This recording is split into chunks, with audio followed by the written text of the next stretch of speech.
Hello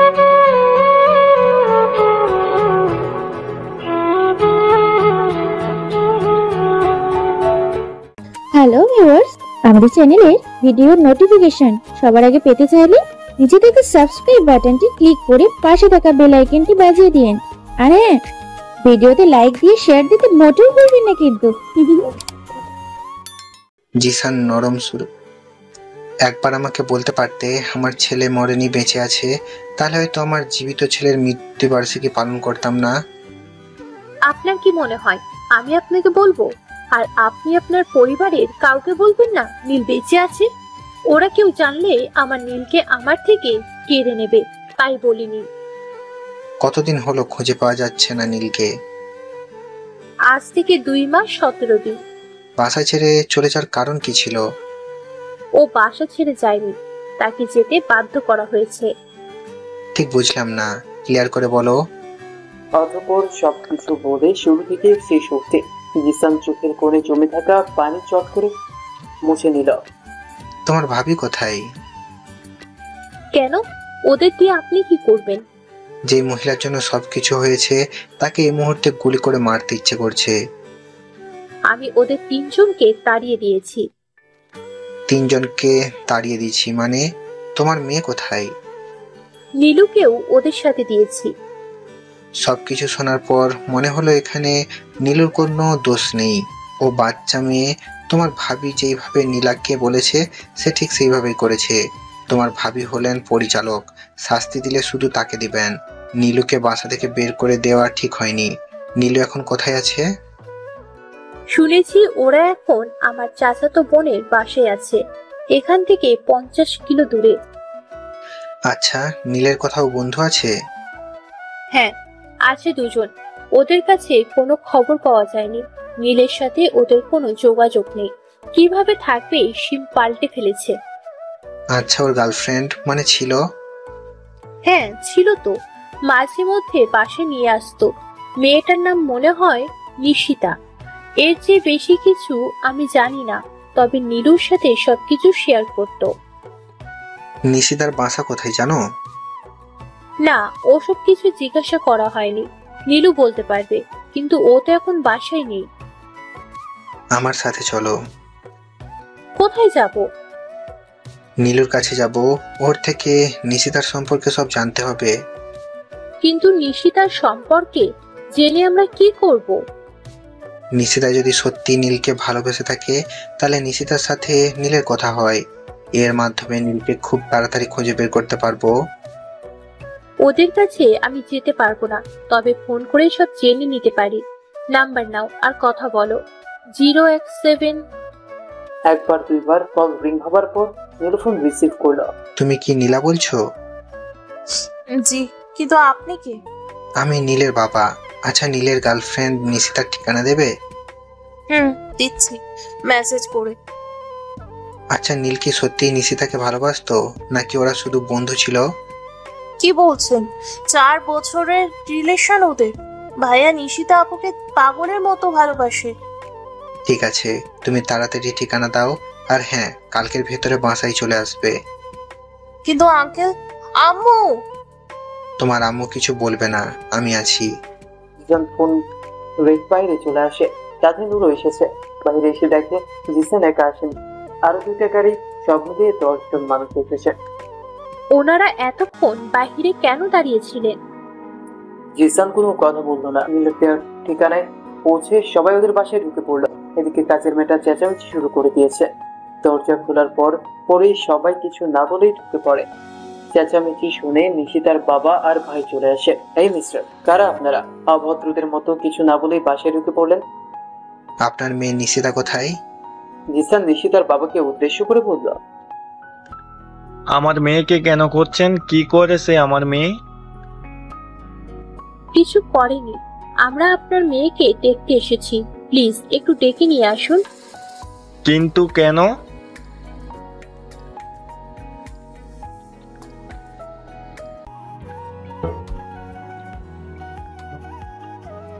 কেউ ডাকা লাগেনি, তার আগেই নিশিতা বাহিরে চলে আসে। জিসান নিশিতার কাছে গিয়ে, নীলের সাথে কথা হয় তোমার? কে নীল? আমি কোনো নীলকে চিনি না। দেখো, মিথ্যে বলো না। আমি জানি তোমরা একে অপরকে ভালোবাসো। বেশ কয়েকবার আমার পাশে গিয়েছিলে। কি হলো, মনে পড়ছে না? এত তাড়াতাড়ি ভুলে গেলে? নিশিতা, কি বলছেন ওনারা? দেখো মা, তুমি ভয় পেও না। আমরা থাকা অবস্থায় তোমার কেউ কিছু করতে পারবে না। তুমি শুধু নীলের নাম্বার আমাকে দাও, আর সত্যি যদি তোমরা একে অপরকে ভালোবাসো তাহলে আমি নিজে তোমাদের বিয়ে দেবো। কালকে কথা হয়েছিল 017। নীল কলেজ শেষে বিকালে চলে যায় তনু আর তুবাকে নিয়ে আসতে। কিছুক্ষণ পর একসাথে দুইজন আসে। তুবা এখন সামনে এসে নীলের পাশে বসে আছে, আর তনু পেছনে বসে আছে। গাড়ি চলতে লাগলো। নীলের সে আগের মতো মুড অফ, চুপচাপ গাড়ি চালাচ্ছে। এদিকে পেছনে বসে থাকা তনু কথা বলার চেষ্টা করছে, কিন্তু কেন জানি কথাগুলো গলা উঠে এসে আটকে আছে। ভাইয়া, সব সময় মুড অফ করে রাখো কেন? আমার কিন্তু এসব একদম ভালো লাগে না। কি বলো? সত্যি কি আমি মুড অফ করে রাখি? হয়েছে, আর হিহি করতে হবে না। সারাক্ষণ মন খারাপ করে বসে থাকো। এখন হাসছে, আর কোনো দিন মন খারাপ করলে চাকরি থাকবে না, বলে দিলাম। তোমার কথা শুনে তনু আর নীল একসাথে হেসে উঠল। হাসতে হবে না, যেটা বলেছি সেটা করে দেখাবো। তুবা, ওকে সরি আপু, আমার ভুল হয়ে গিয়েছে। ওকে নীল, ঠিক আছে। রাত 11টা। নীল আর রিফাত ছাদে বসে আছে। তখনই একটা অচেনা নাম্বার থেকে মেসেজ আসলো, জেগে আছো? থাকলে রিপ্লাই দিও। নীল কয়েক মিনিট চিন্তা করে কল দিল। কে আপনি? ঠিক চিনলাম না। কল দাও বলছি। নীল কল দিলে ফোন রিসিভ হয়। হ্যালো, কে বলছেন? ও পাশে কোনো উত্তর নেই, চুপ করে আছে। হ্যালো হ্যালো, কথা বলুন, না হলে ফোন রাখছি। জি বলুন। আমি কি বলবো? মেসেজ তো আপনি করলেন, আবার বললেন ফোন দিতে। ঘুম আসছিল না তাই কল দিলাম। কি করছো? নীলের কণ্ঠ চেনা চেনা লাগছে। এটা তনু নয় তো? তবু শিওর হওয়ার জন্য বললো, আপনার পরিচয় দিন, না হলে ফোন রাখুন। আরে আমি তনু। আরে তনু আপু, কিছু বলবেন? কিরে, কার সাথে কথা বলছিস? না মানে ঘুম আসছিল না তাই কল দিলাম। কথা বলা যাবে? জি আপু বলেন, কি বলবেন আমি শুনছি। কার সাথে কথা বলছিস? হুজুরের মেয়ে জান্নাত। এই আপনি কথায় কথায় আমাকে আপু ডাকছেন কেন? আমি কি আপনার থেকে বয়সে বড় নাকি? আমার মনে হয় আপনি বড় হবেন, কারণ আপনি একজন টিচার। টিচার? আমি তো ক্লাস 4 আর 5 এর ছাত্র পড়াই। তাছাড়া আমার পড়াশোনা এখনো শেষ হয়নি। আচ্ছা আপু, তাহলে কি বলে ডাকবো? আবারও আপু বলেন কেন? আচ্ছা, আপনার সাথে কিছু কথা ছিল। কথাগুলো শোনার পর রাগ করবেন না তো? জি বলুন, কি বলবেন? আজকে নয়, কালকে বলবো। 7টার সময় চলে আসবে। পরদিন সকাল সকাল তনুর কথা অনুযায়ী ওদের বাসায় চলে আসলো। তনু আজকে তুবাকে আসতে দেয়নি, বলেছে আজকে নাকি তুবার ক্লাস হবে না। ওর মা জানতে চাইলে বললো আজকে সকালে যেতে হবে, কারণ মিটিং আছে। গাড়ি চলছে। আজকে তনু নীলের পাশে এসে বসেছে। বলবো।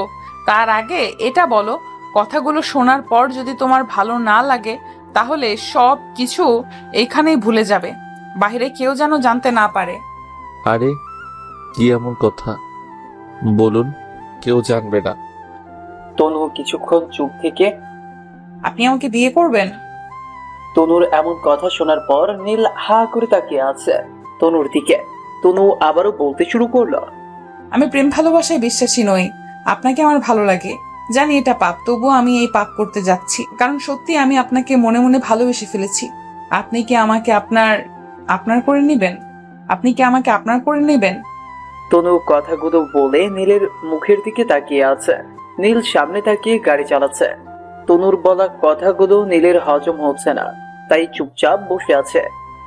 কি হলো, কোনো কথা বলছেন না কেন? কিছু একটা বলুন। কি বলবো আপু, আমার কিছু বলার নেই। আমি আপনাকে বিয়ে করতে পারবো না। কিন্তু কেন? কারণ জানতে পারি? নাকি নিশিতাকে ভুলতে পারছো না? কথা সেটা নয়, আমি আপনাকে ভালোবাসার চোখে কখনো দেখিনি। আমি জানি তুমি অসম্ভব ভালো একটা ছেলে, তবুও আমার তোমাকে ভালো লাগে। আপনি আবেগের মধ্যে আছেন, বাস্তবতা বড় কঠিন। আমাদের সম্পর্ক হতে পারে না, আর হলেও কেউ মেনে নিবে না। বাস্তবতা কঠিন সেটা আমিও জানি, কিন্তু আমার বাবা মা রাজি আছেন। আমি আপনাকে বলার আগে আমার বাবা মাকে বলেছি, ওনারা সবাই আপনাকে পছন্দ করে। শুধু আপনার মতামত জানতে চাইছি। আমি ওনাদের মিথ্যা বলেছি, আপনিও আমাকে ভালোবাসেন। আমি পারবো না আপু, সরি। আপনার সমস্যাটা কোথায় সেটা বলবেন, নাকি আমি দেখতে খারাপ? আমি হয়তো আপনার চেহারা দেখতে পারিনি, কিন্তু আপনার মন অনেক সুন্দর। আপনার বাবা জানেন আমার ফ্যামিলি আছে, আসল সত্যটা কেউ জানে না। জানার পর হয়তো আপনার বাবা আমাকে গুলি করে মারবে। আমি অনাথ, আমার বাবা মা এই পৃথিবীতে, আমি অনাথ, আমার বাবা মার পৃথিবীতে কেউ নেই। একজন ভদ্র মহিলা আমাকে সন্তানের পরিচয় বড় করেছিলেন, তারও কিছুদিন আগে ও লাগি মেরে বের করে দিছে। এখন আপনি বলুন, আমি বিয়ে করে আপনাকে কোথায় রাখবো? না আছে বাড়ি, না আছে ঠিকানা, না আছে টাকা, এর মধ্যে কোনোটাও আমার নেই। আমাকে এসব বলতে হবে না। আপনার বিষয় আপনার থেকে বেশি আমি জানি।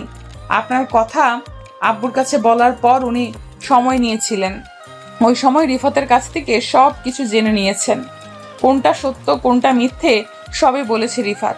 তাই তো আব্বু আপনাকে পছন্দ করেছে, কারণ আমাদের কোনো ভাই নেই। আব্বুও চায় বিয়ের পর আমরা দুই বোন আম্মু আব্বুর কাছেই থাকি, কিন্তু এই যুগে এমন ছেলে কোথায় পাবেন? তাই তো আপনাকে বেছে নিয়েছেন। তবু আমি পারবো না, আমি ঘর জামাই হয়ে থাকতে পারবো না। তাছাড়া আমি পড়াশোনা করতে চাই, বিয়ে নয়। আপনার আব্বুকে বলে দিবেন কাল থেকে আমি আর আসবো না। আপনাকে ঘর জামাই হয়ে থাকতে কে বলেছে? আমরা একই এলাকায় থাকবো, আব্বুদের বাসার পাশে এই বাসা নিয়ে থাকবো, আর তুমি পড়াশোনা করতে পারবে। বিয়ে করলে বুঝি পড়াশোনা করা যায় না? প্লিজ আপনি বোঝার চেষ্টা করুন, আমি পারবো না। আপনার কাছে যতটা সহজ মনে হচ্ছে, আসলে বিয়ে ততটা সহজ নয়। যখন সংসারে চাপ পড়বে না, তখন মাথা ঠিক থাকবে না। নীলের হাতটা গিয়ারের উপর রাখা ছিল। তনু নীলের বাম হাতের উপরে হাত রেখে আলতো করে ধরে আস্তে আস্তে নীলের হার্টবিট বাড়তে লাগলো। হাত পা বুক সব কেঁপে কেঁপে উঠছে। প্লিজ হাত সরাও। আমার হাত আপনার হাতের উপরে রাখতেই এই অবস্থা। তাহলে আপনি যদি আমার চেহারা দেখেন তাহলে কি হবে আপনার? এই বলে চোখের উপর থেকে কালো কাপড়টা সরিয়ে নিল। বিশ্বাস করেন রাসেল ভাই, আমার দেখে সেরা সুন্দরী ছিল। আমি কখনো পরী দেখিনি। যদি দেখতাম তাহলে বলে দিতাম। তনু মেয়েটা পরীর চেয়েও সুন্দর। চেহারায় হাত রাখলে লাল হয়ে যাবে। চামড়ার ভেতরে থাকা প্রত্যেকটা রগ ভেসে উঠছিল। নীলের একদম হুঁশ নেই। তাড়াতাড়ি গাড়ি সাইড করে নেমে গাড়ির পেছনে চলে গেল। নীল পেছনে প্রায় 10 মিনিট দাঁড়িয়েছিল। ভয়ে বুকটা ধুকপুক করছিল। এই মুহূর্তে তার কি করা উচিত সেটা মাথায় ঢুকছে না। কিছুক্ষণ পর আবার গাড়িতে এসে বসলো। কি হলো, আপনি গাড়ি থেকে নেমে চলে গেলেন কেন? আপনি একটু কষ্ট করে পেছনে গিয়ে বসবেন। না, আমি এখানেই ঠিক আছি। নীল ভুল করে তনুর দিকে থাকতে চাইছে না, সামনে তাকিয়ে আছে, কিন্তু আমি ঠিক নেই। প্লিজ বোঝার চেষ্টা করুন। আপনি এখানে বসলে হঠাৎ গাড়ি অ্যাক্সিডেন্ট হয়ে যাবে। তনু এখন ভ্রু কুঁচকে নীলের দিকে তাকালো। আপনি গাড়ি চালান, কিচ্ছু হবে না, বাসায় চলুন। কেন, আপনি মাদ্রাসায় যাবেন না? না, যাব না, আপনি বাসায় চলুন। নীল আর কোনো কথা না বাড়িয়ে ইউটার্ন নিল। প্রায় কাছাকাছি এসে পড়েছিল। এখন আবার বাসায় চলে। তার মানে সত্যি আপনি আমাকে বিয়ে করতে পারবেন না? নীল কিছু বলছে না, চুপ করে আছে। কি হলো, কথা বলছেন না কেন? তার মানে আপনি আমাকে বিয়ে করবেন? কি আজীব মাইরে, জোর করে হ্যাঁ বলিয়ে নিচ্ছে। আমি কি বলেছি হ্যাঁ? তাহলে নাও তো বলেননি, তাই না? উফ, আমি আপনার আব্বুর কাছে বিচার দিব। কোনো সমস্যা নাই, দিতে পারো। প্লিজ আপনি বোঝার চেষ্টা করুন। আমি আপনাকে ভালোবাসি, আপনিও আমাকে ভালোবাসেন। তাই তো আব্বু বিয়ের সব কিছু ঠিকঠাক করে রেখেছেন। আজকে বিকেলে আপনার সাথে দেখা করতে চেয়েছেন আব্বু। আপনি পাগল হয়ে গিয়েছেন? সাথে আপনার আব্বুও? উনি আমাকে একটাবার জিজ্ঞেস না করেই কিভাবে বিয়ে ঠিক করে রাখতে পারেন? আপনাকে খুব ভালো একটা মেয়ে মনে করতাম, কিন্তু আপনি সবার মতো মুখোশ পরা শয়তান। বেরিয়ে আসলেন? তনু নীলের কথায় অনেক বড়সড় আঘাত পেল। নিমিষে চোখের জল বেরিয়ে আসলো। তাই তো কালো কাপড়টা আবার চোখের উপরে লাগিয়ে নিল। কোনো কথা না, চুপ করে বসে আছে। নীল কিছুক্ষণ চুপ থেকে বলতে শুরু করলো, সরি আপু, আমার দ্বারা ওসব বিয়ে টিয়ে হবে না। আর হ্যাঁ, আজকের পর থেকে আমি আপনাদের চাকরিও করব না। আপনি আঙ্কেলকে বলে দিবেন আমার টাকাগুলো হিসেব করে দিয়ে দিতে। তনু মুখ দিয়ে কথা বের হচ্ছে না। কান্না করলে মনে হয় এরকমই হয়। নিজেকে শান্ত করে লম্বা করে নিঃশ্বাস নিল। এখানে চাকরি ছাড়ার কি হলো? আপনাকে চাকরি ছাড়তে হবে না। সরি আপু, আমি আপনার কথা রাখতে পারলাম না। আমাদের এখানে চাকরি করলে কোন দিন বিয়ে হয়ে যায় কে জানে। বিয়ে করতে হবে না, আর চাকরিও ছাড়তে হবে না। আমি সবকিছু ঠিক করে নিব। তবু আপনি আঙ্কেল আন্টিকে জানিয়ে দিয়েছেন আমি ওদের চোখে খারাপ হতে পারবো না। তার চেয়ে ভালো হবে আমি চাকরিটাই ছেড়ে দিব। দেখুন, আপনি বেশি কথা বলছেন। বললাম না আমি সবকিছু ঠিক করে নিব। নীল আর কোনো কথা বলে না। তনু চুপ করে আছে। তনু কান্না করছে, তবে নীল সেটা বুঝতেই পারছে না। দেখলে তো বুঝবে। বারবার একটা কথাই মনে হচ্ছে, নীল তাকে মুখোশধারী শয়তান বলেছে। নীলের বলা প্রত্যেকটা শব্দ যেন ভেতরে হাহাকার শুরু করেছে। চোখের পলক ফেলার আগেই পানি গাল দিয়ে পড়ছে। মুখে কালো কাপড় ঢাকায় সেটা বোঝা যাচ্ছে না। আজকে বাসায় গিয়ে কি বলবে? বিকেলে যখন তার বাবা নীলের সাথে দেখা করতে চাইবে তখন কি হবে? এটা ভেবে টেনশনে শরীর শিউরে উঠছে। তনু যখন থেকে বুঝতে শিখেছে এখন তার বয়স 23, এখন অবধি একটা মিথ্যেও বলেনি। নীলের জন্য ফ্যামিলিতে মিথ্যে বলেছে। তনুর বিশ্বাস ছিল নীল তাকে মনে মনে পছন্দ করে। মানুষের চলাফেরায় বসে যায়, নীলের চলাফেরায়, কথা বলায়, ভাবভঙ্গিতে। তনু সেটা বুঝতে পেরেছিল, কিন্তু সে ভুল ছিল। আসলে নীল তাকে কখনো ভালোই বাসেনি। এদিকে 1 মিনিট হয়ে গেল। নীল বাসার সামনে গাড়ি বন্ধ করে বসে আছে। তনুর সেদিকে কোনো খেয়ালে নেই। সে ভাবনার জগতে ডুবে আছে। নীল হালকা কাশি দিয়ে বলল, আমি এসে গেছি, নামতে পারেন। নীলের ডাকে হুঁশ ফিরে তনুর। করুণ চোখে নীলের দিকে তাকায়। আর একটা বার ভেবে দেখা যায় না? না, যায় না। আপনি আমার জায়গায় থাকলে আপনিও না বলতেন আমার কিছু করার নেই। নীল এটা বলেই গাড়ি থেকে নেমে জোরে দরজা লাগিয়ে দিল। তনু কিছুটা ভয় পেয়ে যায়। নীল গাড়িতে জোরে লাগিয়ে বসে আছে। তনু গাড়ি থেকে নেমে এক পা করে বাসার দিকে যাচ্ছে আর পেছনে ফিরে তাকাচ্ছে। কিন্তু নীল ভুল করেও তাকায়নি। সে নিচের দিকে তাকিয়ে আছে। তবে সে খুব ভালো করেই বুঝতে পারছে তনু তার দিকে তাকাচ্ছে। রাতে নীল আর রিফাত রুমে বসে আড্ডা দিচ্ছে। নীল সবকিছু ভুলেই গিয়েছে, যেমন কিছুই হয়নি। এদিকে রিফাত হঠাৎ করেই বলে দিল, কিরে আজকে শ্বশুরের সাথে কি কথা হলো? নীল ভ্রু কুচকে রিফাতের দিকে তাকায়। কিসের শ্বশুর, বুঝলাম না তোর কথা। তোর শ্বশুর জানাতের আব্বু আজকে তোর সাথে দেখা করতে এসেছিলেন বিকেলে। তখন তুই বাসায় ছিলি না, তুই তখন বাইরে ছিলি। পরে ওনাকে ফোন দিয়েছিলাম তোর সাথে দেখা হয়েছে কিনা। উনি বললেন হ্যাঁ হয়েছে। আরে কি বলছিস ভাই, ফাইজলামি বন্ধ কর। আমি কাউকে বিয়ে করতে পারবো না, সেটা তুই জানিস খুব ভালো করে। কি বলছিস মামা? তনুর মতো একটা মেয়েকে পেয়েও তুই বিয়ে করতে চাইছিস না? তার মানে তোর মতো কপাল পরা পৃথিবীতে দ্বিতীয় কেউ নেই। তুই জানিস এই যুগে এরকম মেয়ে পাওয়া কতটা ভাগ্যের ব্যাপার? আমাকে বললে তো আমি চোখ বন্ধ করে বিয়ে করে নিতাম। বয়স হয়নি তাতে কি হয়েছে?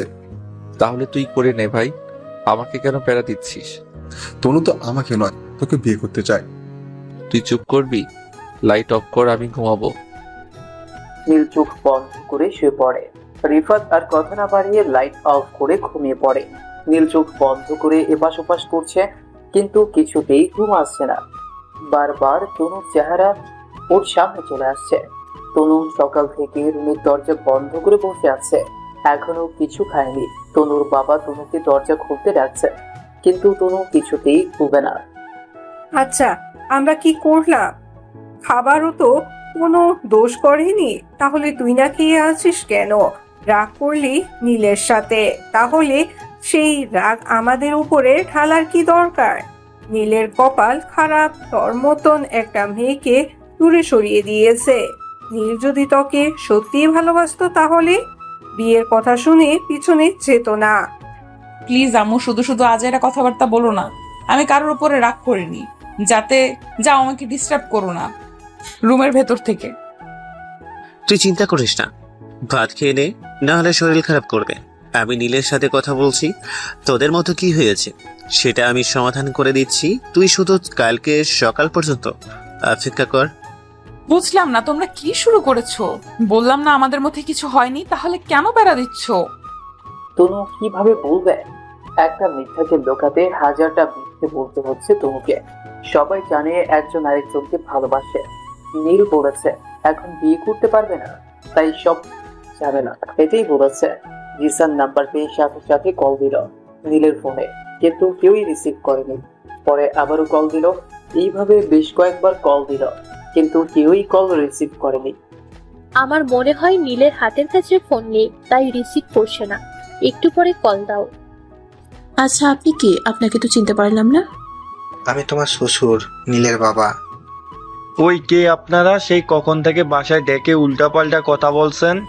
আমার বোনের বিয়ে ঠিক হয়ে গিয়েছে আর আপনি এসে বলছেন আপনার ছেলে আমার বোনকে ভালোবাসে। কি শুরু করছেন? এই কথা যদি ওর শ্বশুর বাড়ির কেউ জানে তাহলে বিয়ে ভেঙে দিবে।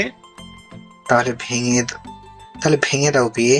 তোমার বোনের বিয়ে আমার ছেলের সাথে হবে। ওই মিয়া বললেই হলো নাকি? আমাদের মান ইজ্জত বলে কিছু আছে। বিয়ের কার্ড অলরেডি ছাপা হয়ে গেছে।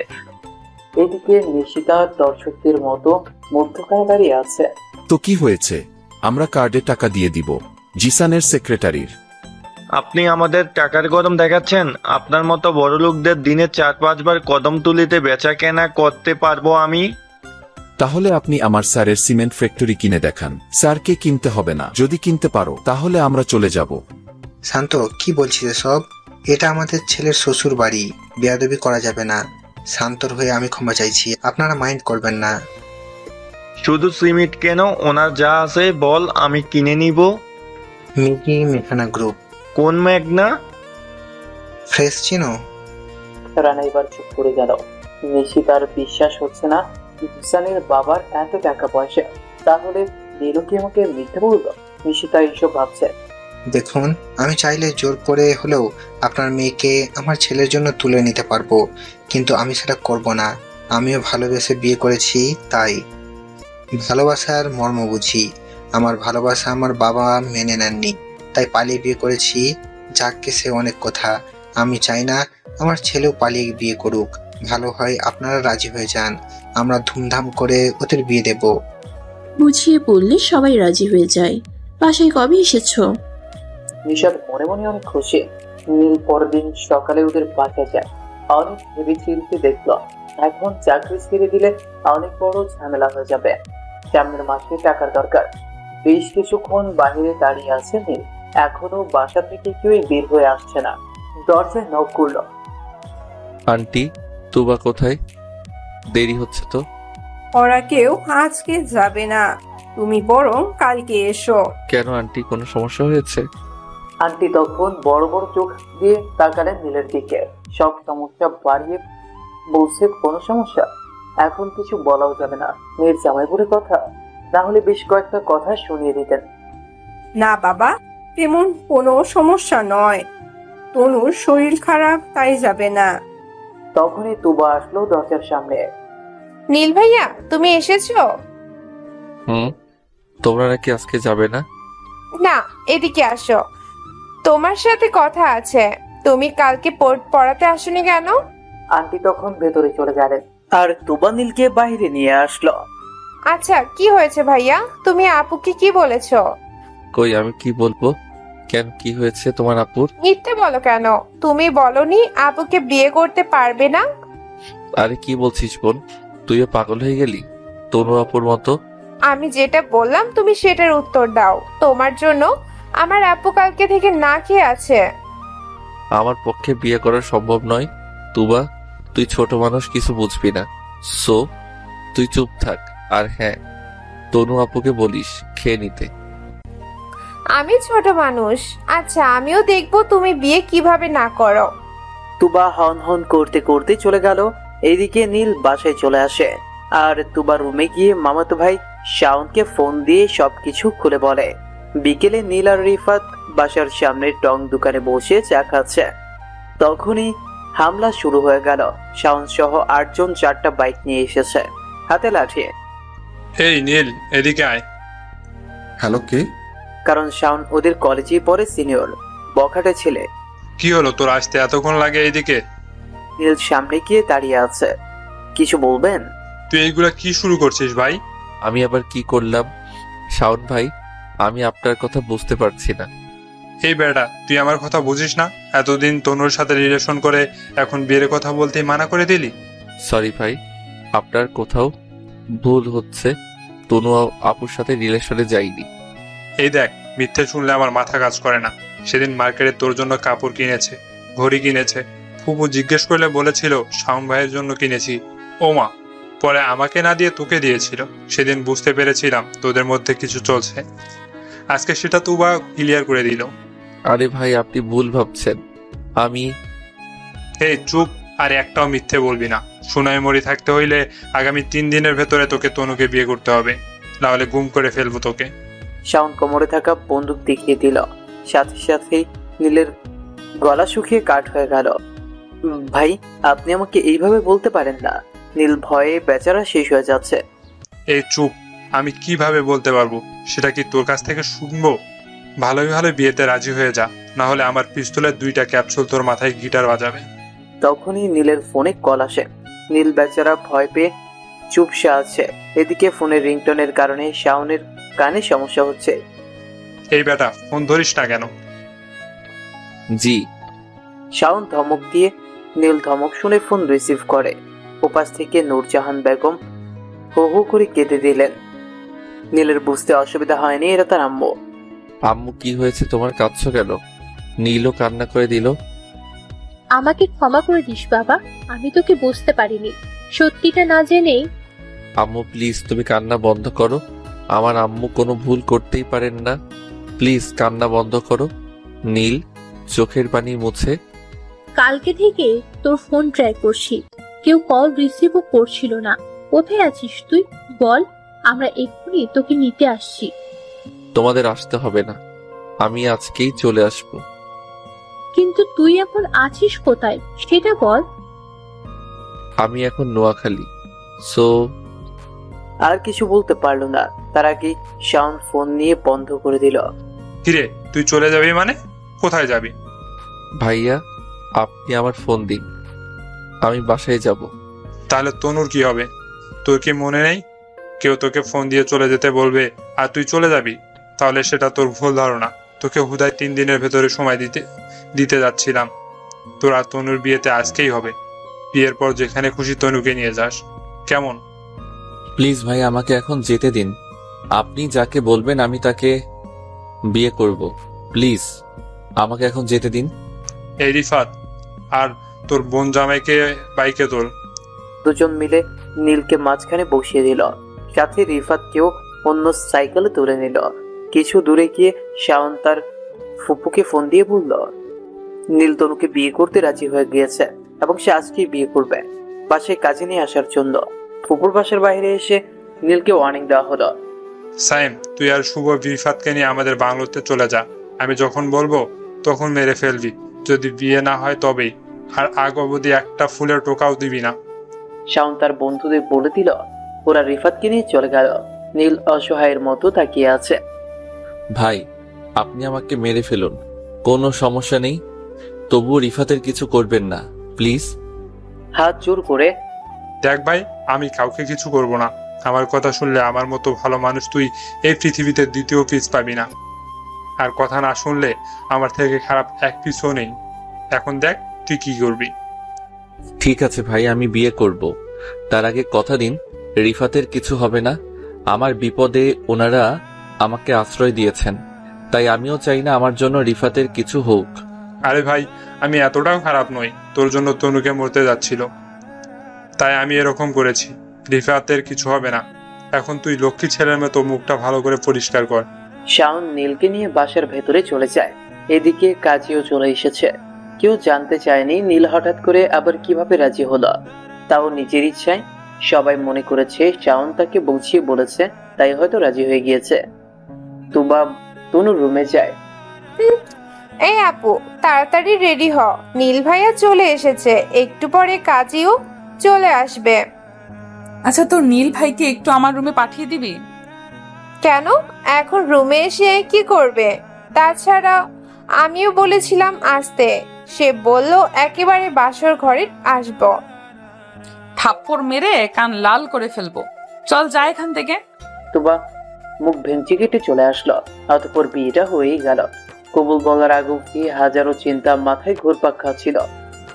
আল্লাহ, এ কোন পরীক্ষায় আমাকে ফেলে দিলে? এখন যদি আম্মু জানতে পারেন আমি কাউকে না জানিয়ে বিয়ে করে ফেলেছি, তাহলে আবার আরেকটা ভুল বোঝাবুঝি শুরু হবে। যখনই সবকিছু ঠিক হতে যাচ্ছিল, ঠিক তখনই আমার সব এলোমেলো হয়ে যাচ্ছে। তনু, তুমি কাজটা ঠিক করনি, পস্তাতে হবে তোমাকে। নীল তনু রুমের ব্যালকনিতে দাঁড়িয়ে আছে। তনু খাটের উপরে বসে আছে ঘুমটা দিয়ে।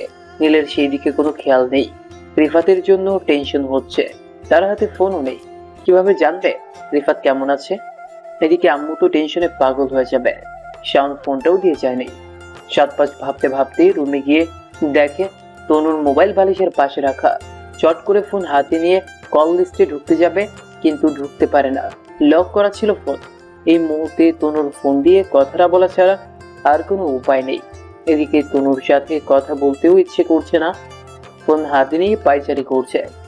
লকটা খেলে দেওয়া যাবে? তনুর দিকে ফোনটা বাড়িয়ে দিল। তনু চুপচাপ লক খুলে আবার নীলের হাতে ফোনটা দিয়ে দিল। রিফাতকে কল করলো। হ্যালো, কে? আমি নীল বলছি। তুই এখন কোথায়? আমি তো বাসায়, কিন্তু তুই এখন বাসর ঘরে বিলাল না মেরে আমাকে কেন কল দিয়েছিস? তোর ফাইজলামির গোষ্ঠী শুদ্ধ বিনাশ করে দিব। শাওন তোর কোনো ক্ষতি করেনি তো? আরে বেটা, ওই শালা তো তো একটা ফাপড় পাস। শালা বাচ্চাদের খেলনা পিস্তল দিয়ে আমাকে ভয় দেখিয়েছে। কি বলছিস? আরে বেটা, আমাকে নিয়ে আটকে রাখা হয়েছিল। 7টার দিকে শাওন এসে আমাকে খুলে দিল, বললো বাসায় চলে যেতে, সাথে হাতের মধ্যে পিস্তল ধরে দিল। আমি হাতে নিয়ে দেখলাম ওটা ভাঙ্গা সুপার গুল দিয়ে জোড়ো লাগানো হয়েছে। তুই তো শালা ভয় শেষ হয়ে যাচ্ছিলি। রিফাতের কথা শুনে হাসতে হাসতে লুটিয়ে পড়ে। এই আর হাসতে হবে না, যা বিড়াল মার। নীল রিফাত টুট টুট টুট ফোন কেটে দিল। নীল এবার আম্মুকে কল দিতে যাবে, কিন্তু দিতে পারে না। যে নাম্বার থেকে কল এসেছিল ওই নাম্বার নীলের মনে পড়ছে না, তাই নিজের ফোনে কল দিল নাম্বার আনার জন্য, কিন্তু শাওন ফোনটা রিসিভ করছে না।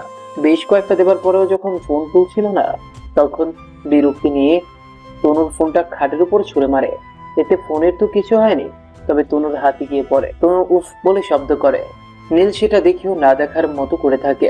এদিকে হঠাৎ করে কথা বলতে বলতে ফোন কেটে বন্ধ হয়ে যাওয়াটা স্বাভাবিকভাবে নিতে পারেনি নূরজাহান ও জিসান, তাই তারাও নোয়াখালীর দিকে বেরিয়ে পড়লেন। ঢাকায় চলে এসেছেন, এখন কালকে সকালে যাবেন নোয়াখালী। জিসান অবশ্য নীলের নাম্বারটা পুলিশের কাছে দিয়ে রেখেছে। রাত অনেক হয়েছে, ঘুমাবেন না? নীল ব্যালকনিতে দাঁড়িয়ে আছে। হঠাৎ তনু এই কথাটা বলে উঠল। পেছনে তাকিয়ে দেখলো তনু দাঁড়িয়ে আছে, মাথায় ঘুমটা দিয়ে। না, আমি ঘুমাবো না, আপনি ঘুমান, আরামসে ঘুমান। এরকম ভাবে বলছো কেন? তো কিভাবে বলবো শুনি? আমার ঘুম হারাম করে এসে বলছেন ঘুমাবো না কেন? যাও ঘুমাও গিয়ে। তনু ধমক খেয়ে সোজা খাটে এসে বসে পড়ে। তনু কিছুই বুঝতে পারে না নীল হঠাৎ এরকম করছে কেন। মিনিট 5 পর নীল একটা বালিশ নিয়ে মিনিট 5 মধ্যে নীল বিছানা থেকে একটা বালিশ নিয়ে সোফায় শুয়ে পড়ে। তনু পাশে এসে দাঁড়িয়ে আছে। নীল চোখ বন্ধ করে ঘুমানোর চেষ্টা করছে, কিন্তু কিছুতেই ঘুম আসছে না। বারবার মায়ের কথা মনে পড়ছে। সবকিছু তো ঠিক হতে যাচ্ছিল, মাঝখানে এই আপদটা এসে সব গোলমাল করে দিল। চোখ খুলে দেখে তনু এখনো দাঁড়িয়ে আছে। নীলের মাথা খারাপ হয়ে যায়। কি সমস্যা আপনার? আপনার না ঘুম পাচ্ছিল, তাহলে না ঘুমিয়ে এখানে দাঁড়িয়ে আছেন কেন? কিভাবে ঘুমাবো? আপনি তো এখানে শুয়ে আছেন। আপনার মনে আছে আজকে আমাদের বাসর রাত? খাটে চলুন। বুঝলাম না, কিসের বাসর রাত? আমি তো এই বিয়ে মানি না। আমাকে জোর করে এই বিয়েতে রাজি করানো হয়েছে। আপনার লজ্জা করলো না নিজের থেকে 3 বছরের ছোট একটা ছেলেকে বিয়ে করতে? আপনি না নিজের ইচ্ছেতেই আমাকে বিয়ে করতে রাজি হয়েছিলেন, তাহলে এখন কেন বলছেন আপনাকে জোর করা হয়েছে? বিশ্বাস না হলে আপনার ভাই শাওনকে জিজ্ঞেস করে দেখুন, সত্য মিথ্যে প্রমাণ হয়ে যাবে। দেখুন, এই বিষয়ে আমি কিছুই জানতাম না। আর জানার দরকারও নেই, আমাকে পেয়ে গেছেন তো ব্যাস, তাতেই হলো। আপনি খুশি থাকলেই চলবে। এখন চুপচাপ গিয়ে ঘুমান। তনু আর একটাও কথা বলেনি, চুপ করে শুয়ে পড়ে। কিন্তু ঘুম আসছে না। নীল চোখ বন্ধ করতেই তনুর চেহারাটা সামনে ভেসে উঠল। একটা বুড়ি এসে নীলের সামনে দাঁড়িয়ে আছে। নীলের খুব ভালো লাগছে দেখতে, আবার ভয়ও করছে। কখন গলা চেপে ধরে। নিজেকে শান্ত স্বাভাবিক করার জন্য দোয়া পড়ে ঘুমানোর চেষ্টা করছে। এদিকে নোয়াখালীর পুলিশ নাম্বারের মাধ্যমে জানতে পারে এই মুহূর্তে নীলের মোবাইল সোনাইমুড়ি বাজারের দক্ষিণ দিকের 500 মিটার দূরের একটা বাসায় আছে। পুলিশ রাতেই গিয়ে বাসায় ঢুকে পড়ে। 1টা বাজে শাওনের রুমে বাহিরে 5 জন পুলিশ এসেছে। শাওনের মা বাবা কারণ জানতে চাইলে, এই বাসায় নীল আছে? কে নীল? আমরা কোনো নীলকে চিনি না। আচ্ছা, আপনার ছেলের রুমে কি আর কেউ ঘুমিয়ে আছে? আরে কি বলছেন আপনারা? আমার ছেলের রুমে অন্য কেউ কেন শুয়ে থাকবে? আপনার ছেলেকে ডেকে দিন, না হলে আমরা দরজা ভেঙে ভিতরে ঢুকবো। শাওনের মা তাকে ডাক দিলেন। ঘুম ঘুম চোখে শাওন দরজা খুলে। সাথে সাথে সবাই তার রুমে ঢুকে যায়। নীলকে তো পাওয়া যায়নি, তবে নীলের মোবাইল পাওয়া গেছে। স্যার, আমার মনে হয় এই বেটা নীলকে কিডন্যাপ করে রেখেছে। এখন ওকে কিছু জিজ্ঞাসা না করে থানায় নিয়ে চলুন। হে স্যার, এখন কিছু জিজ্ঞেস করলে ড্যামা করবে। সকাল 7:30 শাওনকে থানায় নিয়ে যাওয়া হলো, কিন্তু শাওন কিছুই বুঝতে পারছে না তাকে কেন পুলিশ নিয়ে গেল। সকাল হওয়ার আগে এদের মধ্যে একজন ছিল একটু মেন্টাল টাইপের। এই বল, তুই ছেলেটাকে কোথায় লুকিয়ে রেখেছিস? আরে স্যার, কি বলছেন? আমি কাকে লুকিয়ে রেখেছি? ও, তাহলে তুই কিছু জানিস না, তাই তো? জি স্যার, আমি কিছুই জানি না। এমনি আমি এটাও জানি না আমাকে কেন কি জন্য নিয়ে আসা হয়েছে। কুত্তার বাচ্চা, তোর কাছে ওর ফোন পাওয়া গিয়েছে আর তুই বলছিস কিছুই জানিস না? এই কথা শোনা মাত্রই পুলিশের মাথায় রক্ত উঠে যায়। এই বলে মাইট শুরু করে দিল। শাওনকে আর একটাও কথা বলতে দিল না। 30 মিনিট মারার পর হাত ছাড়ল। শাওন ছাড়া পেয়ে বলতে শুরু করলো, স্যার, আপনি কোনো ফোনের কথা বলছেন, একটু ক্লিয়ার করে বলবেন? পুলিশ চোখ রাঙিয়ে 2টা বাড়ি মারলো শাওনের পাছায়। শালা, তোর হাতে যেই ফোন পাওয়া গেল সেই ছেলের কথা বলছি। নীল, ওকে তুই কোথায় লুকিয়ে রেখেছিস? তোর সাথে আর কারা জড়িত আছে সেটা বল। ও স্যার, এটা তো নীলের ফোন। একটু আগে না তুই কিছুই জানতি না, তাহলে এখন জানলে কিভাবে? আরে স্যার, আমার কথা শেষ করতে দিন। নীল আমার ফ্রেন্ড, ওর ফোন আমার কাছে ভুল করে ফেলে গিয়েছে। সত্য কথা বললে আরো বেশি খেলাবে ভাই। এমনই তোর ফ্রেন্ড হয়ে গেল? তুই না শালা মাদারচোদ, নীলকে কোথায় লুকিয়ে রেখেছিস সেটা বল। স্যার, আমি ওকে লুকিয়ে রাখিনি। আপনি আমাকে আপনার মোবাইল দিয়ে দেন, আমি ওকে ফোন করে আসতে বলছি। ফ্রেন্ডটি, আসামির ফোনটা নিয়ে আসো। শাওন ফোন পেয়ে তাড়াতাড়ি তনুর নাম্বারে কল দিল। 1বার 2বার রিং হবার পর তনু ফোনটা রিসিভ করে পাশে তাকিয়ে দেখলো নীল সোফায় ঘুমিয়ে আছে। হ্যালো। ওই নীল, কোথায়? কি হয়েছে? এত সকালে ফোন দিলি কেন? উনি তো ঘুমাচ্ছেন। আরে রাখ তোর ঘুম, আমাকে পুলিশ ধরেছে। তুই নীলের কাছে ফোনটা দে। 1 মিনিট, হুট করে দিচ্ছি। এই যে শুনছেন? তনু নীলের বুকের উপর হাত রেখে হালকা করে ধাক্কা দিচ্ছে। নীল হঠাৎ করে লাফ দিয়ে ওঠে, যার ফলে তনু কিছুটা ভয় পেয়ে যায়। কয়েক সেকেন্ড তনুর দিকে তাকিয়ে জিজ্ঞেস করে, কি হয়েছে? এমন করে কেউ ডাকে? কেন জানি মনে হচ্ছিল হার্টবিট বেড়ে শরীর কাঁপতে শুরু করেছিল। তনু ধমকে কিছু না বলে ফোনটা নীলের দিকে এগিয়ে দেয়। আমি আপনার ফোন দিয়ে কি করব? আপনার ফোন এসেছে। নীল ফোন হাতে নিয়ে দেখলো শাওন নামের সেই নাম্বার। হ্যালো নীল ভাই, আমার একটু থানায় আসতে পারবে? না হলে এই বেটা পুলিশ আমাকে মেরে ফেলবে। আপনি কি করেছেন যে পুলিশ আপনাকে মেরে ফেলবে? আরে ভাই, ওনারা ভাবছেন তোমাকে আমি কিডন্যাপ করে রেখেছি। প্লিজ ভাই, আমাকে বাঁচাও। নীল ফ্রেশ হয়ে থানার উদ্দেশ্যে রওনা হয়ে যায়। এদিকে পুলিশ নীলের বাবা জিসানকে ফোন দিয়ে বলে দিয়েছে ওনারা আরো সকালে রওনা দিয়েছেন, এখন লাকসাম আছেন, 1 ঘন্টার ভিতরে পৌঁছে যাবেন। 30 মিনিটের ভিতরে নীল চলে গেল থানায়। আগে শাওনকে বাইরে বের করলো। শাওনের এই অবস্থা দেখে নীল মুখ চেপে হেসে দিল। শাওনকে নিয়ে চলে যেতে চাইলে পুলিশ নীলকে আটকে রেখে দেয়। কারণ জানতে চাইলে বলল, আপনার ফ্যামিলির লোক আসছে আপনাকে নিতে।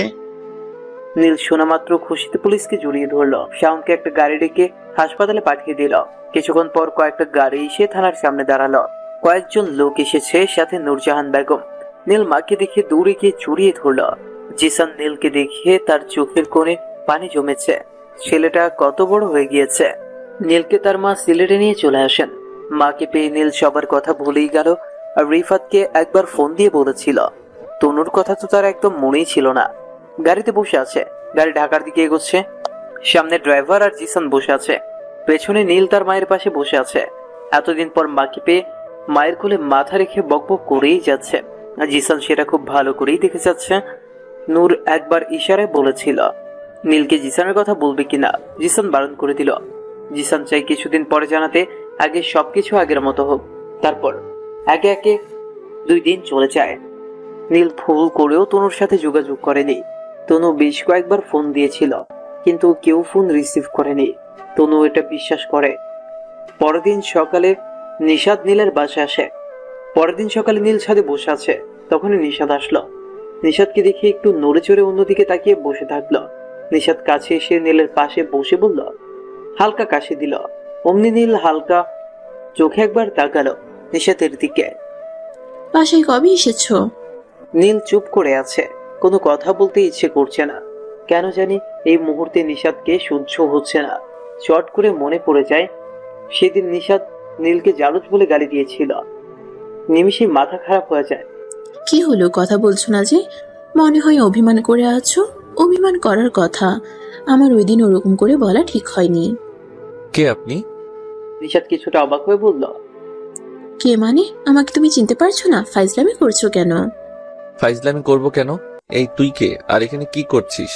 ফাইজলামি চুদাই, তুই কে? তোকে চিনবো? কত সুন্দর একা একা বসেছিলাম, শালির বেটি এসে মুড খারাপ করে দিল। নিশাদ কিছুক্ষণ চুপ থেকে চলে গেল। নীল দেখতে পেয়েছে নিশাদ চোখের জল আড়াল করার ব্যাপক চেষ্টা করেছে, কিন্তু পারেনি। নীলের ভাবতেই অবাক লাগে, মানুষ এত বেহায়া কেমনে হয়। এত কিছুর পরেও ভাব জমাতে এসেছে। নীল একা একা বিড়বিড় করছে। মন খারাপ হয়ে যাওয়াতে নীল নিচে চলে আসে। নূরজাহান বেগম খাবার টেবিলে বসে আছেন, তার পাশেই নীলু আর মামুনি বসে আছে। আপনাদের বলা হয়নি, সেদিন নোয়াখালী থেকে ফিরে পরের দিন নীলু আর মামুনিকে বাসায় নিয়ে এসেছিল। মানুষ মাত্রই ভুল করে। যে মানুষগুলো ভুল করে, ভুল বুঝতে পেরে স্বীকার করে নেয়, আমাদের উচিত তাদেরকে ক্ষমা করে দেওয়া। আম্মু তো প্রথমে সেটা না করে দিয়েছিলেন। আমার জোরাজোরিতে আম্মু রাজি হলেন। সেদিন জিসান আঙ্কেল ঢাকা চলে যাবেন, ওনাকেও নিয়ে গিয়েছিলাম। রাকিব আমার বয়সে বড় হয়। জিসান আঙ্কেল তাকে সাথে করে নিয়ে গেছেন, ওনার কোম্পানিতে চাকরি দিবেন। নীলু এখনো অব্দি আমার সামনে চোখের দিকে তাকিয়ে কথা বলেনি। কিভাবে বলবে? ভুল তো আর ছোটখাটো করেনি। আম্মু তো এখনো মাম্মির সাথে কথা বলেননি। যদিও আমি নিজেও এখনো কথা বলিনি, বলবো সময় আসুক। বাসায় নিয়ে এসেছি তার মানে এই নয় সবকিছু বলে গিয়েছি। আমি চাই না আমার ফ্যামিলির কুকর্ম কেউ জানুক। পাশে নানা ভাই বসে আছেন, ওনার সাথে আমার কোনো ঝামেলা নেই। এই বুড়ো আমাকে রেখেই খাওয়া শুরু করে দিয়েছো। কি করব, তোকে তো আজকাল খুঁজেই পাওয়া যায় না।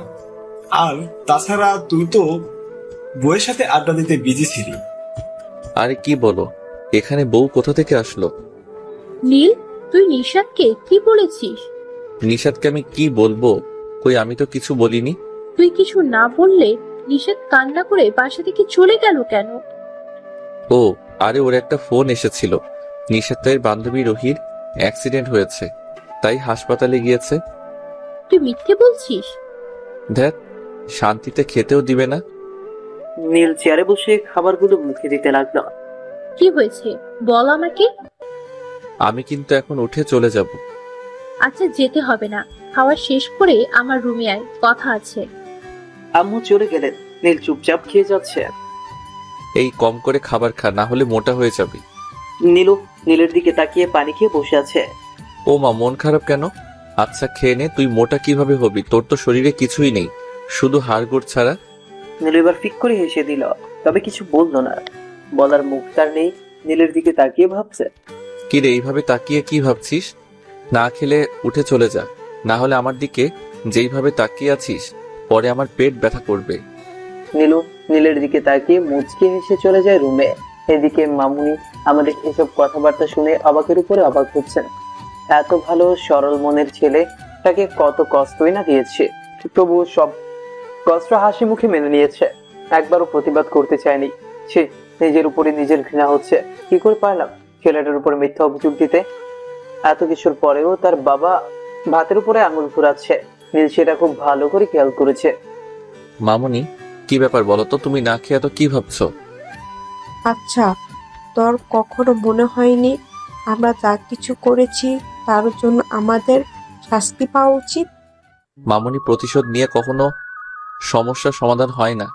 আমাদের কাছের মানুষগুলো ভুল করবে, তাই বলে তাদের শাস্তি দিতে হবে নাকি? আর শাস্তি দিলে সেই মানুষটা দ্বিতীয়বার একই ভুল করে দ্বিতীয়বার ভাববে না।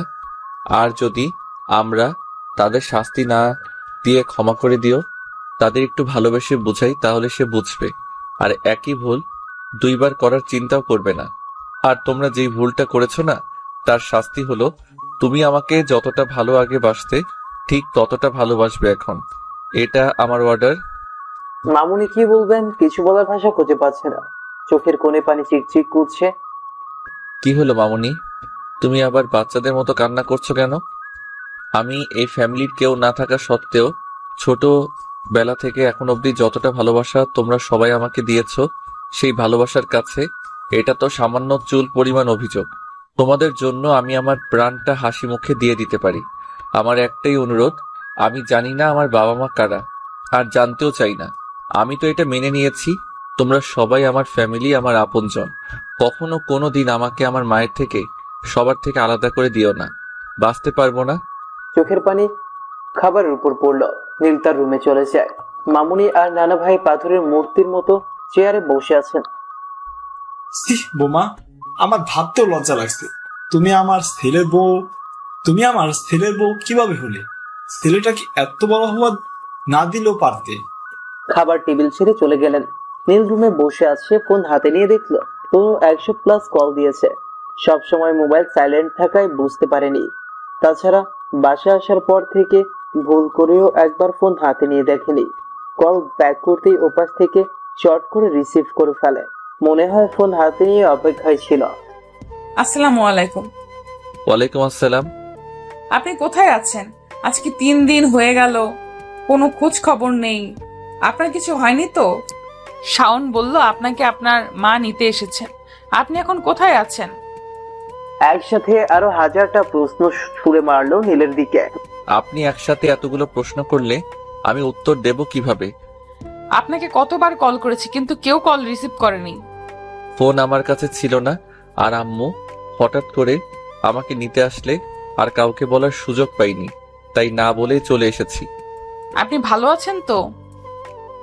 খুব হ্যাপি। আমার থেকে সুখী এই মুহূর্তে পৃথিবীতে দ্বিতীয় কেউ নেই। নীল ভুল করেও জানতে চায় না তনু কেমন আছে। এদিকে নীল চলে আসার পর থেকে ঠিকমতো খাওয়া দাওয়া বন্ধ করে দিয়েছিল। তনুর মা বাবা ব্যাপক টেনশনে পড়ে গিয়েছিল। আচ্ছা, আমি আপনার আম্মুর সাথে কথা বলতে পারি? এই আপনি পাগল নাকি? আম্মু এখনো কিছুই জানে না, জানলে আমাকে আবার বাসা থেকে বের করে দিবে। ও, তনুর মন খারাপ হয়ে যায়। আচ্ছা, আপনি আমাদের বাসায় কবে আসবেন? আপনাকে দেখতে খুব ইচ্ছে করছে। আরে আমি আর এসে কি করব? দেখতে ইচ্ছা করলে আমি পিক হোয়াটসঅ্যাপ করে দিচ্ছি, মন ভরে দেখে নিও। আচ্ছা, আমাকে আপনার বাসায় নিয়ে যাবেন না? আরে আপু, আপনি আমার বাসায় এসে কি করবেন? আচ্ছা ঠিক আছে, সামনের 2 মাস পর ঈদ আসছে, তখন চলে এসো। আপনারা সবাই ঘুরে যাবেন আমার শহর। নিমিষেই তনুর মনটা আবার খারাপ হয়ে যায়। সে কি বলছে? নীল তার ঠিক উল্টো উত্তর দিচ্ছে। সে হয়তো ভুলেই গিয়েছে তনু তার বিবাহিত স্ত্রী। তনু আর কিছুই বলতে পারে না। আস্তে আস্তে গলার আওয়াজ কমে আসে।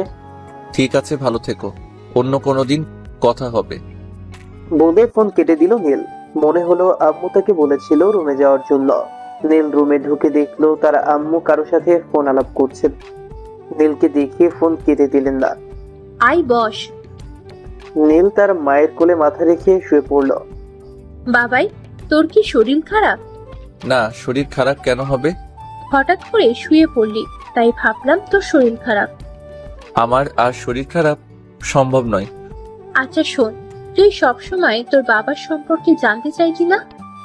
যখন জানতে চাইতাম তখন আমি বোকা ছিলাম, এখন আর জানতে চাইবো না। যেখানে আমার বাবা মা আমার জন্মের পর আমাকে ডাস্টবিনে ফেলে চলে গিয়েছে, কেউ জানে না আমার মা বাবাকে, তাহলে তোমরা কিভাবে জানবে? নীল, কি বলছিস এইসব? যেটা জানিস না সেটা নিয়ে কথা বলবি না। রাগ করো কেন?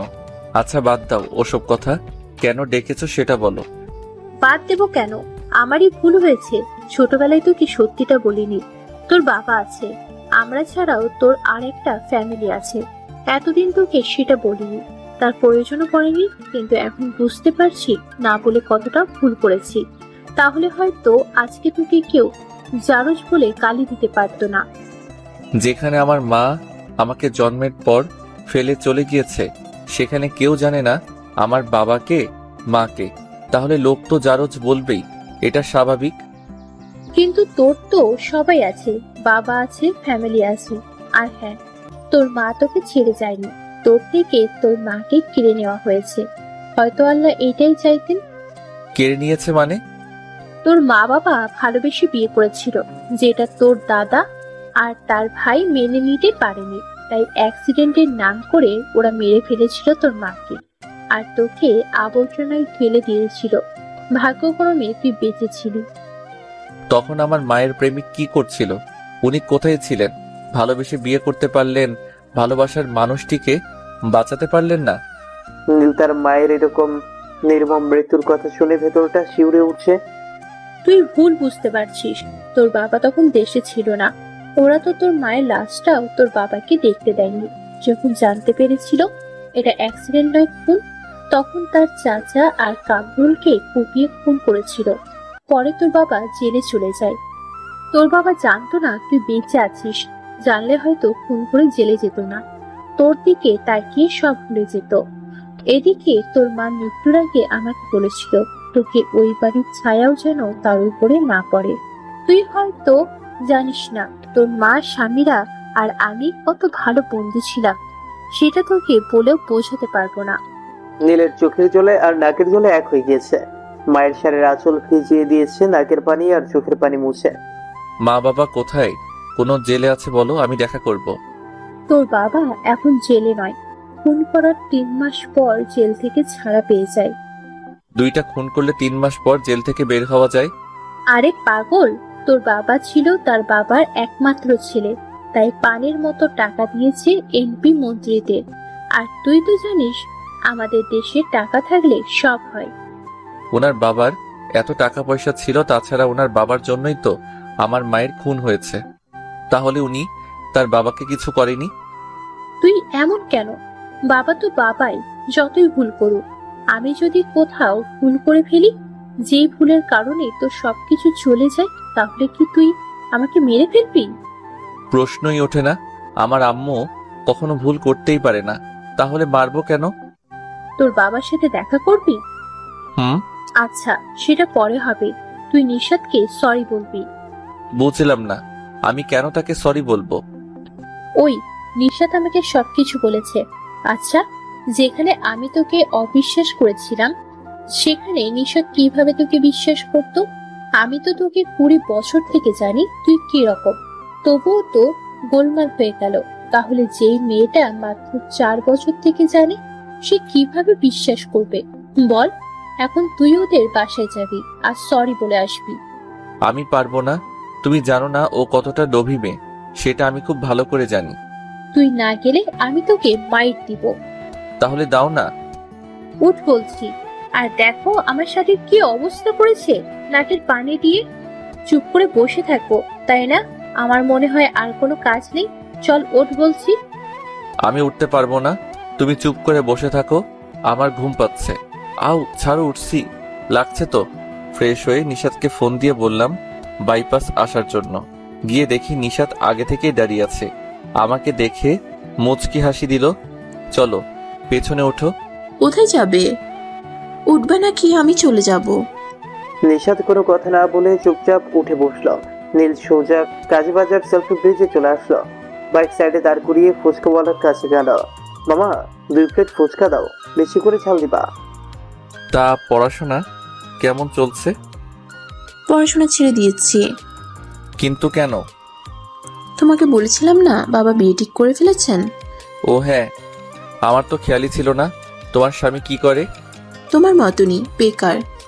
কিন্তু তুমি তো বললা তোমার যার সাথে বিয়ে হচ্ছে সে অনেক বড় একটা চাকরি করে। ফাইজলামি করেছি। আচ্ছা আমাকে ক্ষমা করা যায় না? তুমি তো কিছু করনি, তাহলে ক্ষমা চাইছো কেন? ও শিট, সরি। সরি কেন? আম্মু বলতে বলেছে তাই। কিন্তু কেন? সকালের বিষয়টা নিয়ে। আচ্ছা একটা সত্যি কথা বলবে? কি বলো? তুমি আমাকে আগের মতোই ভালোবাসো নাকি ভুলে গিয়েছো? নিশাদ নীলের হাতটা ধরে নিল আলতো করে। সত্যিকারের ভালোবাসার মানুষগুলোকে কখনো ভুলা যায় না। নীল অন্যদিকে তাকিয়ে, তাহলে সত্যি তুমি আমাকে এখনো ভালোবাসো? ভালোবাসি, কিন্তু তোমার ভালোবাসা আর পেতে চাই না। নিশাদের মন খারাপ হয়ে যায়, কিছু বলতে যেও পারে না।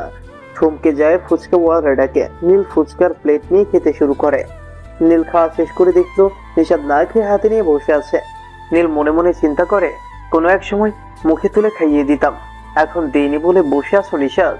আর কখনো খাওয়াবো না, কারণ তুমি সেই অধিকার হারিয়ে ফেলেছো। কি হলো, খাচ্ছ না কেন? না ভালো লাগছে না, চলো এখান থেকে। নীল নিশাদকে নিয়ে চলে আসলো। বাসায় এসে রুমে বসে গেমস খেলছে। তখনই তনু কল দিল। হ্যালো। আসসালামু আলাইকুম। ওয়ালাইকুম আসসালাম। কি করছেন? কি আর করব, বসে আছি। আচ্ছা আপু, পরে কথা বলি। নীলের মুখে কথায় কথায় আপু ডাকগুলো বুকের ভেতর ভীষণ যন্ত্রণা দেয়। টুপ করে 2 ফোঁটা জল গড়িয়ে পড়ে। তোমার পাশেই ছিল। তনুর হাত থেকে ফোন কেড়ে নিয়ে, হ্যালো নীল ভাইয়া। আরে তোবা, কেমন আছো তুমি? সরি। আরে সরি কেন? নীল হালকা হেসে, কারণ আমি এখনই তোমার ইচ্ছে মতো গালি দিব, তাই আগে থেকে ক্ষমা চেয়ে নিলাম। কুত্তা, বদমাইশ, খাচ্চর, বন মানুষ, কোথায় চলে গিয়েছিলে হ্যাঁ আমাকে না বলি? এদিকে তোমার জন্য টেনশন করতে করতে আমার আপু এখন হাসপাতালে আছে। ফোন রিসিভ করে একটাবার জানতে চাইলে না আমার বোন কেমন আছে? তোমাকে হাতের কাছে পেলে লবণ ছাড়া চিবিয়ে খাবো। এই তোরা চুপ কর। না আপু, তুমি কোনো কথা বলবে না। মানুষ এত স্বার্থপর কেমনে হয়? একে তো না বলে পালিয়ে গেছে, তার উপর একটাবার ফোন দিয়ে জানতে চাইনি তার বউ কেমন আছে। কালকের ভেতরেই তোমাকে আমাদের বাসার সামনে দেখতে চাই, না হলে আমি তোমার নামে মামলা করব। তোমার কথাগুলো শুনে হাসি পেলেও নিজেকে সত্যি স্বার্থপর লাগছে। ইচ্ছায় হোক আর অনিচ্ছায় হোক, বিয়ে হয়ে গিয়েছে, সেই হিসেবে তনু আমার স্ত্রী। আমার এমনটা করা একদম ঠিক হচ্ছে না। আচ্ছা তোমার আপু এখন কেমন আছে? তুমি আমার সাথে আরো একটা কথা বলবা না? এখন জিজ্ঞেস করছে আপু কেমন আছে। এই নাও, তোমার জামাই জিজ্ঞেস করছে কেমন আছো। তোমার তনুর হাতে ফোন ধরিয়ে দিল। তুমি আমাকে বলনি কেন তুমি হাসপাতালে আছো? আচ্ছা এখন কেমন আছো? ডাক্তার কি বলেছে? জি ভালো আছি। ডাক্তার বলেছে তেমন কিছু হয়নি, সময় মতো না খাওয়ার ফলে এমন হয়েছে। আচ্ছা আমি কি কালকে আসবো তোমাকে দেখতে? না লাগবে না, আপনার হয়তো অনেক কাজ পড়ে আছে। হ্যাঁ ঠিকই বলেছো, অনেক কাজ আছে। আমি বরং কিছুদিন পরে আসবো তোমাকে দেখতে। জি তাহলে রাখি, ভালো থাকবেন। নীল মোবাইল হাতে নিয়ে রুম থেকে বেরিয়ে আসলো। ছাদে এভাবেই বেশ কিছুদিন চলে যায়। 2 থেকে 3 দিন পর পর তনুর সাথে কথা হয়, 1 মিনিট 2 মিনিট এরকমই। একদিন বিকেলে হঠাৎ করে আম্মু বললেন রেডি হতে, এয়ারপোর্ট যাব। কেন জিজ্ঞেস করলে বললেন আব্বু আসছেন ঢাকা থেকে। শুনে তেমন একটা খুশি না হলেও কিছুটা ভালো লাগছিল। এয়ারপোর্টে পৌঁছবার আগেই দেখতে পেলাম জিসান আঙ্কেল দাঁড়িয়ে আছে, আশেপাশে আরো কয়েকজন লোক।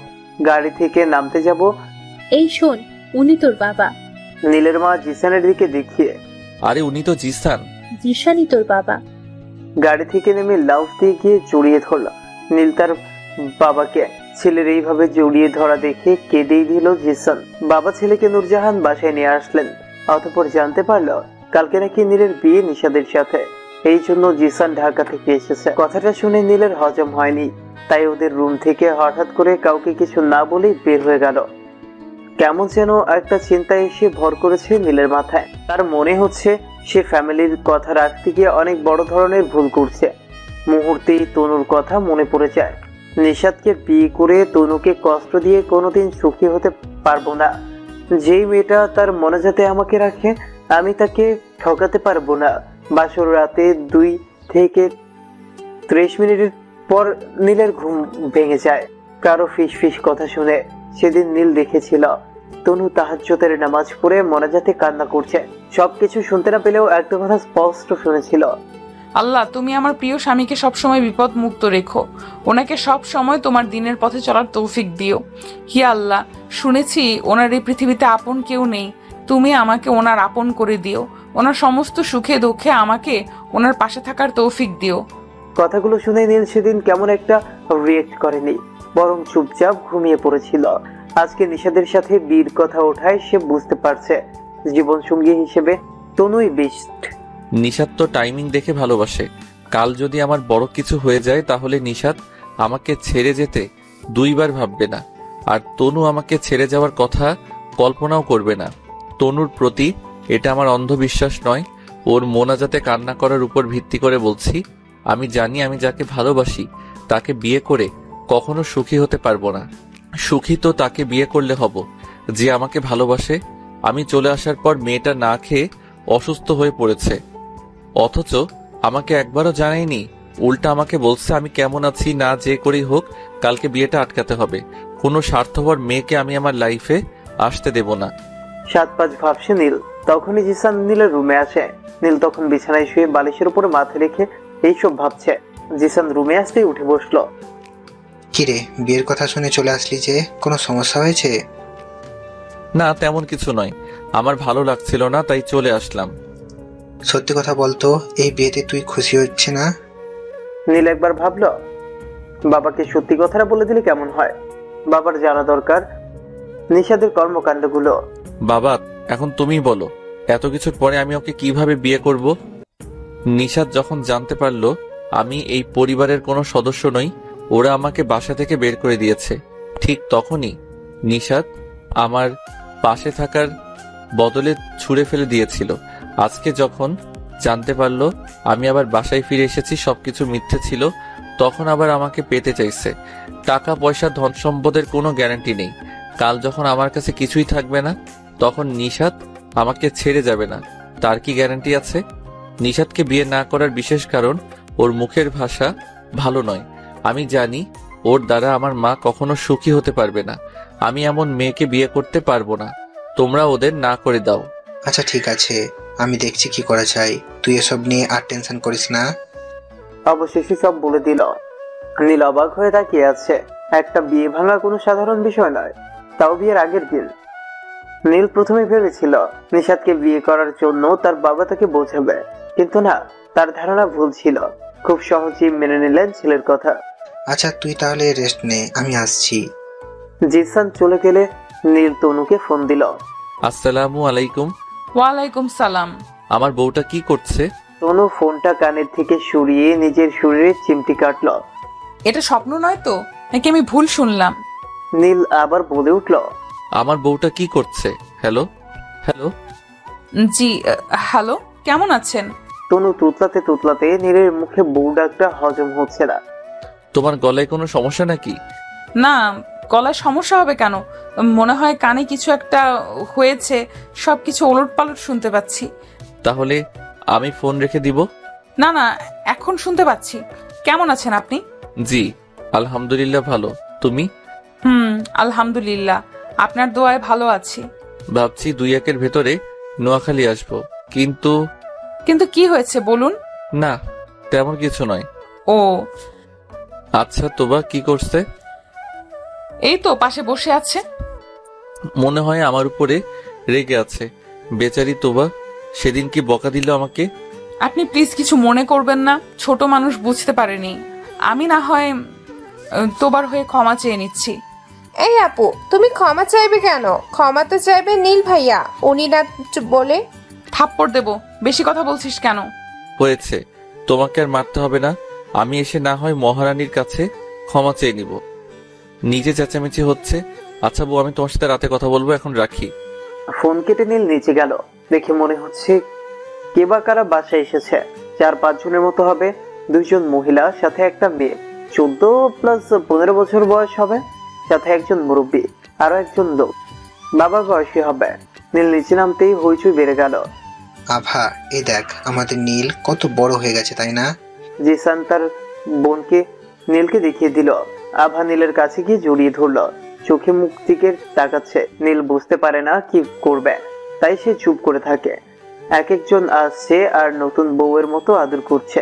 নীল চুপটি মেরে সব দেখে যাচ্ছে। একদম ভাবির সব কিছু পেয়েছে, নাক চোখ সব ভাবির মতো। চুপ বেয়াদব মেয়ে, সব সময় পাকনামো ভালো লাগে না। নীল চট করে একটা থাপ্পড় মেরে বসে অবন্তিকার মাথায়।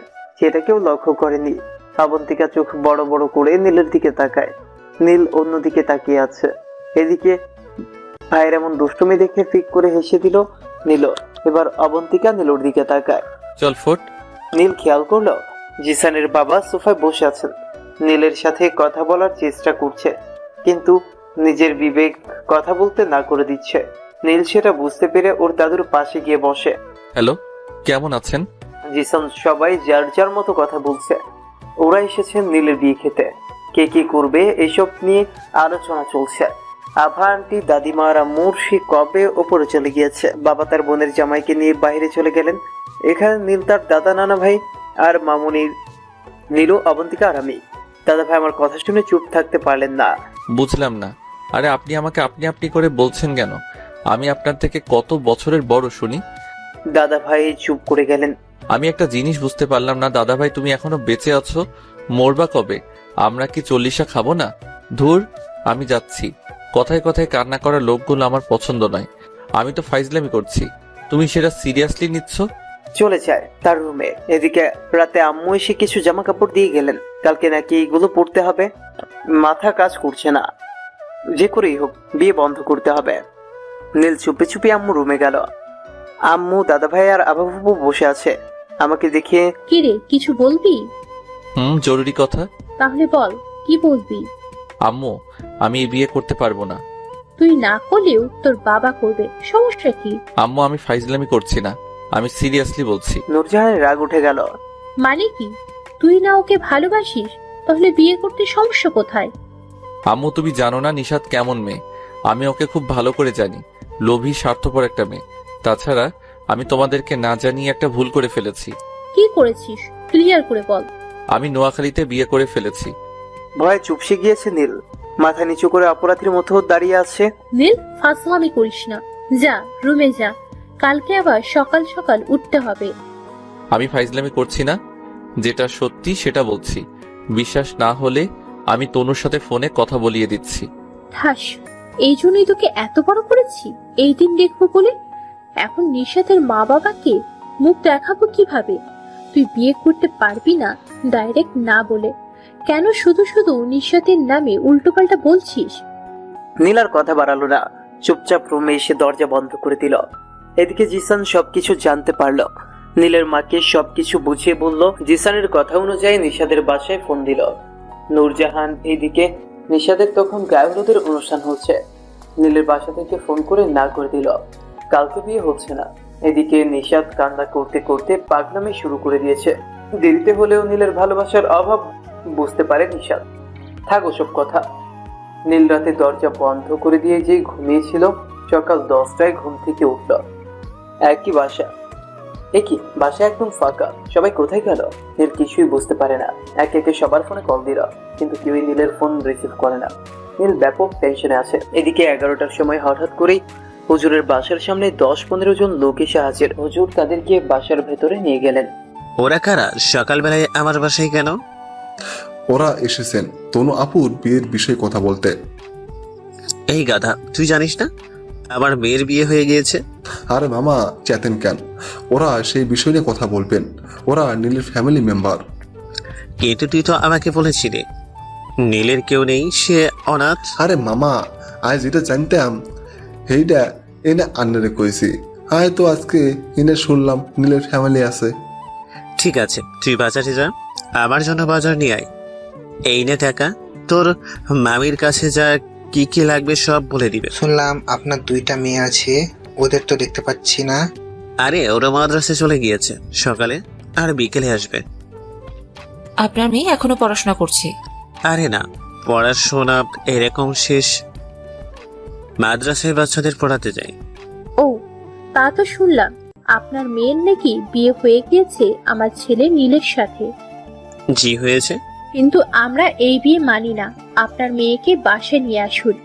আপনারা জানেন না, ছেলে মেয়ে বিয়ে দিতে হলে তাদের ফ্যামিলিকে জানাতে হয়।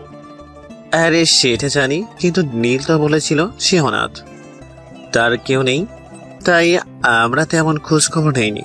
সে বললেই হলো নাকি? দেখুন, আপনার মাথা গরম করবেন না। তাছাড়া আমরা তো আরে নীলে জোর করে বিয়ে করাইনি।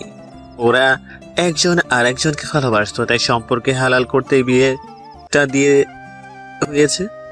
আচ্ছা বুঝলাম। এখন ভালো হয়ে আপনি আপনার মেয়েকে বাসায় নিয়ে আসুন। আপনাদেরকে আবার আজকে সিলেটে যেতে হবে। জি, আমি এখনই ফোন দিয়ে বলছি, 30 মিনিট লাগবে আসতে। তাহলে বিআইন সাহেবকে বলুন আমাদের বৌমার জামা কাপড় গুছিয়ে রাখতে। আমরা কিন্তু তনুমাকে নিয়ে বাসায় যাব। হুজুর শুনে খুব খুশি হয়েছিলেন। কিছুক্ষণ পর তোবা আর তনু বাসায় চলে আসলো। তনু বাসায় এত লোক দেখে রীতিমতো চমকে গিয়েছিল। সে জানে না কে বা কারা বাসায় এসেছে। আব্বু ফোন করে আর্জেন্ট বাসায় আসতে বলেছে। ভাই তাই এসেছে। তনুর রুমটা ওনাদের পেছন দিকে। যেতে যেতে হালকা পাতলা একটা সালাম দিয়ে রুমে চলে গেল। নীলের বাসার সবাই দেখে তো অবাক। পা থেকে মাথা অবধি কিছুই দেখা যাচ্ছে না। তনু তার মাকে রুমে ডেকে নিয়ে আসলো। আম্মু এরা কারা? এত লোক বাসায় কেন? তোর শ্বশুর বাড়ির লোক তোকে নিতে এসেছে। চল শাড়ি পরে ওদের সামনে আয়। কথাগুলো শুনে খুশিতে আত্মহারা হয়েছে, কিন্তু শাড়ি পরে ওদের সামনে আসার কথা বললে না করে দিল। থাপ্পড় দিব। ওখানে গেলে সমস্যা কোথায়? মা ওখানে 4 জন পুরুষ আছে, সেটা দেখেছো? আমি পারবো না। আরে উনাদের মধ্যে একজন নীলের নানা, আর একজন দাদা, আর তার বাবা, আর ফুপুর জামাই। ওদের সামনে গেলে কিচ্ছুই হবে না। চলায়। তনু আম্মু ওইটা বলে চলে গেলেন। তনু গোলাপি একটা শাড়ি পরে বেরিয়ে আসলো। একদম মেকআপ করেনি, যেন পরীদের মতো লাগছে। সবার সামনে যেতেই সবাই হা করে তাকিয়ে আছে, যেন আর কোনোদিন মেয়ে দেখেনি। এই যেন এক স্বর্গের পরী। নীলের মা তনুকে দেখে তো পুরোই ফিদা হয়ে গেছে। ছেলের পছন্দ এতটাও খারাপ নয়। সবার এমন চাহনিতে তনু বিরক্তি ফিল করে, সাথে ভেতরে কিছুটা ভয় কাজ করছে। শরীর কাঁপতে শুরু করেছে, কপালে বিন্দু বিন্দু ঘাম জমেছে, গাল দুটা আগুনের মতো লাল হয়ে আছে। সবকিছু ক্লিয়ার করে বিকেলে তনুকে নিয়ে বাসার উদ্দেশ্যে রওনা দিয়েছেন সবাই। এইদিকে নীল তো টেনশনে পড়ে খাওয়া দাওয়া বন্ধ করে দিয়েছে। রাত 3টা নাগাদ এখনো নীল বাসায় একা বসে আছে, ঘুম আসছে না।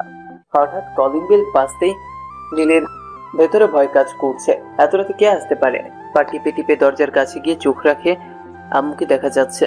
নীল ভয়ে দরজা খুলে দিল। তনুকে সাথে রেখে টাসকি খেল। আম্মু তোমরা কোথায় চলে গিয়েছিলে? আমাকে বলে গেলে কি হতো? জানো আমি কত টেনশনে ছিলাম। হয়েছে, আর টেনশন করতে হবে না। নীলু, তনুকে নিলে রুমে নিয়ে আয়। নীল, রুমে যা, অনেক হয়েছে, ঘুমাতে হবে। জার্নি করতে করতে টায়ার্ড লাগছে। আমি সবার সাথে কথা বলতে চাইলে কেউ আমার সাথে কথা বললো না। যে যার মতো গিয়ে ঘুমিয়ে পড়লো। আমিও আর দাঁড়িয়ে না থেকে রুমে চলে গেলাম। তনু ওয়াশরুম থেকে বের হয়ে এসেছে, দেখে মনে হচ্ছে খুব ঘুম পাচ্ছে। আচ্ছা তনু আপু কেমনে কি? কিছুই তো বুঝলাম না। তনু আর চোখে একবার নীলের দিকে তাকালো। আমি আপনার আপু হই। কোন দিক থেকে? আসো জানিয়ে দিচ্ছি। এই বলে চট করে নীলের কলার ধরে 2 ঠোঁট এক করে দিল। নীল কিছু বুঝে উঠতে পারলো না। হুট করে এমন কিছু হয়ে যাবে ভাবতেও পারেনি। কেমন যেন নীলের কলিজা সহ পুরো শরীর কাঁপতে শুরু করেছে। যদিও এর আগে অনেকবার নিশাদকে কিস করেছে, কখনো এরকম হয়নি নীলের সাথে। এই যেন এক অজানা ভয়, অনুভূতি দুইটা মিশে বুকের ভেতর ভূমিকম্প সৃষ্টি করছে। এদিকে তনু নীলের কাঁপতে থাকা দেখে আস্তে করে ঠোঁটগুলো নিজের থেকে সরিয়ে নিল। নীল তখন হাঁপাচ্ছে, কেমন যেন অস্থির লাগছে। তনু নীলের এরকম অবস্থা দেখে হাসবে না কাঁদবে কিছুই বুঝতে পারছে না। চট করে মনে পড়ে যায় 1 মিনিট আগের কথা। তনু লজ্জায় নীলের মুখে মুখ লুকায়, এতে যেন নীলের শরীর আরো বেশি করে কাঁপতে থাকে। আপু আপনি প্লিজ একটু সরে দাঁড়ান। আমি পারবো না, লজ্জা লাগছে। আপু আপনার লজ্জার গোষ্ঠী উদ্ধার করে দিব। এদিকে দেখতে পাচ্ছেন না আমি নাদান ছেলের শরীর ব্লক করে দিচ্ছে? মেরে ফেলার কোনো ইচ্ছে আছে নাকি? ব্লক হলে হবে। আপনি আমাকে আপু ডাকছেন কেন? কারণ আপনি আমার থেকে 3 বছরের সিনিয়র। প্লিজ সরে দাঁড়ান। কিভাবে আমি আপনার থেকে সিনিয়র হলাম শুনি? আপনার বয়স কত?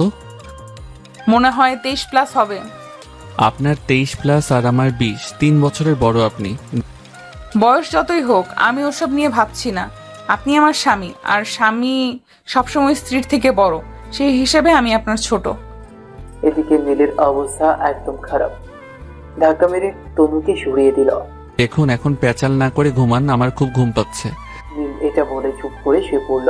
তনু লাইট অফ করে নীলের ডান পাশে শুয়ে পড়ল।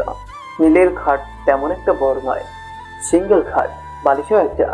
তনু বালিশে মাথা রাখতেই নীল হালকা নড়ে চড়ে উঠল। একজনের শরীরের সাথে অন্যজনের শরীর লেগে আছে। তনুর শরীরটা নীলের শরীরের সাথে লেগে আছে। এর কারণে নীলের শরীর উত্তেজনায় কাঁপতে শুরু করে। নীল হুট করে ব্যালকনিতে চলে যায়। তনু ভাবতে থাকে, নীল এত ভীতু টাইপের কেন? মেয়েদের থেকেও বেশি লজ্জা পায়। যেখানে আজকে তনুর লজ্জা পাওয়ার কথা, সেখানে নীল পাচ্ছে। সবকিছু গোলমাল মনে হচ্ছে। নীল ব্যালকনিতে দাঁড়িয়ে রিফাতকে কল দিল। 8 থেকে 10 দেওয়ার পরেও ফোন ধরছে না। আরো একবার দিতেই ধরে ফেললো। এই শালা কুত্তা বদমাশ বিড়াল শিয়াল, এত রাতে ফোন দিছিস কেন? দিলি তো আমার আরামের ঘুমটা নষ্ট করে। আরে ভাই রাগ করিস না, একদিন তুইও এরকম সিচুয়েশনে পড়বি। কি হয়েছে বল। মাম্মা, তোদের নোয়াখালীর মেয়েদের শরীরে কি কোনো রকম কারেন্ট থাকে নাকি কোনো জাদু শক্তি আছে? এটা কেমন কথা? এত রাতে তুই কথা বলার জন্য ফোন দিয়েছিস? ধর বেটা, শুধু রাগ দেখাস কেন? তোর আপু মানে জান্নাত। জান্নাত আপু তোর কি করছে? যখনই মামা ও আমার পাশে আসে না, ঠিক তখনই আমি উত্তেজিত হয়ে যাই আর কাঁপতে শুরু করি, কিন্তু কিছুই করতে পারি না। সব কিছু এলোমেলো হয়ে যায়। এর আগেও তো আমি নিশাতের সাথে অনেক কিছু করেছি, কই আমার তো তখন এমন করেনি। এটা আবার কেমন কথা? উত্তেজনা শুরু হলে তনু আপুর সাথে মিলে বিড়াল মা, সেটা না করে আমাকে ফোন দিয়েছিস কেন? দেখ ভাই, তুই আমার বিষয়টা বুঝতে পারছিস না। যখনই ও আমাকে টাচ করে, ঠিক সেই মুহূর্ত থেকে আমার হার্টবিট বেড়ে যায়। শরীরে সবকিছু আস্তে আস্তে ব্লক হয়ে যায়। ভূমিকম্প শুরু হয় তখন। এমনটা কেন হয় সেটাই তো বুঝতে পারছি না। আমি বলি কি, তুই তোর বইয়ের সাথে ইয়ে কর। একবার এগুলো হয়ে গেলে আর কিচ্ছু হবে না, তুই ভালো হয়ে যাবি। অভ্যাস নেই তো, তাই এমন হচ্ছে। কি বলছিস বেটা? এইগুলো ওসব সেক্স কেন করতে যাব? তাহলে তুই মর, চল ফোন রাখ। সেক্স করলে আর এমন হবে না তো? আরে বেটা, একদিন সহবাস করে দেখ, সব ঠিক হয়ে যাবে। আর শোন, আর কল দিবি না, দিলে মার দেব সালা। রিফাত ফোন কেটে ঘুমিয়ে পড়ল। গভীর রাতে আস্তে ধীরে কথা বললেও আওয়াজ বেশ দূর অব্দি পৌঁছায়। এদিকে নীল রুমে আসছে। তনুর ভেতরে ভয় কাজ করছে, কারণ নীলের বলা প্রত্যেকটা কথা তনু শুনতে পেয়েছে। নীল বুকে থুতু দিয়ে তনুর পাশে শুয়ে পড়ল। নীলের ভেতরে ভয় কাজ করছে। 7-5 ভাবতে ভাবতে পেছন থেকে জড়িয়ে ধরলো তনুকে। গলায় মুখ গুজে দিল। তনুর চুলের মিষ্টি গন্ধে নেশে পাড়ি জমানো নীল। এক জোড়া ঠোঁট তনুর গলা থেকে মুখের চারপাশে ঘুরে বেড়াচ্ছে। মাঝে মধ্যে আলতো করে ছুঁয়ে যাচ্ছে গালের চারপাশে, কখনো ঠোঁটের উপরে আক্রমণ করছে। নীলের প্রত্যেকটা স্পর্শে তনু কেঁপে উঠছে। এই প্রথমবার তনুকে স্পর্শ করে নীল।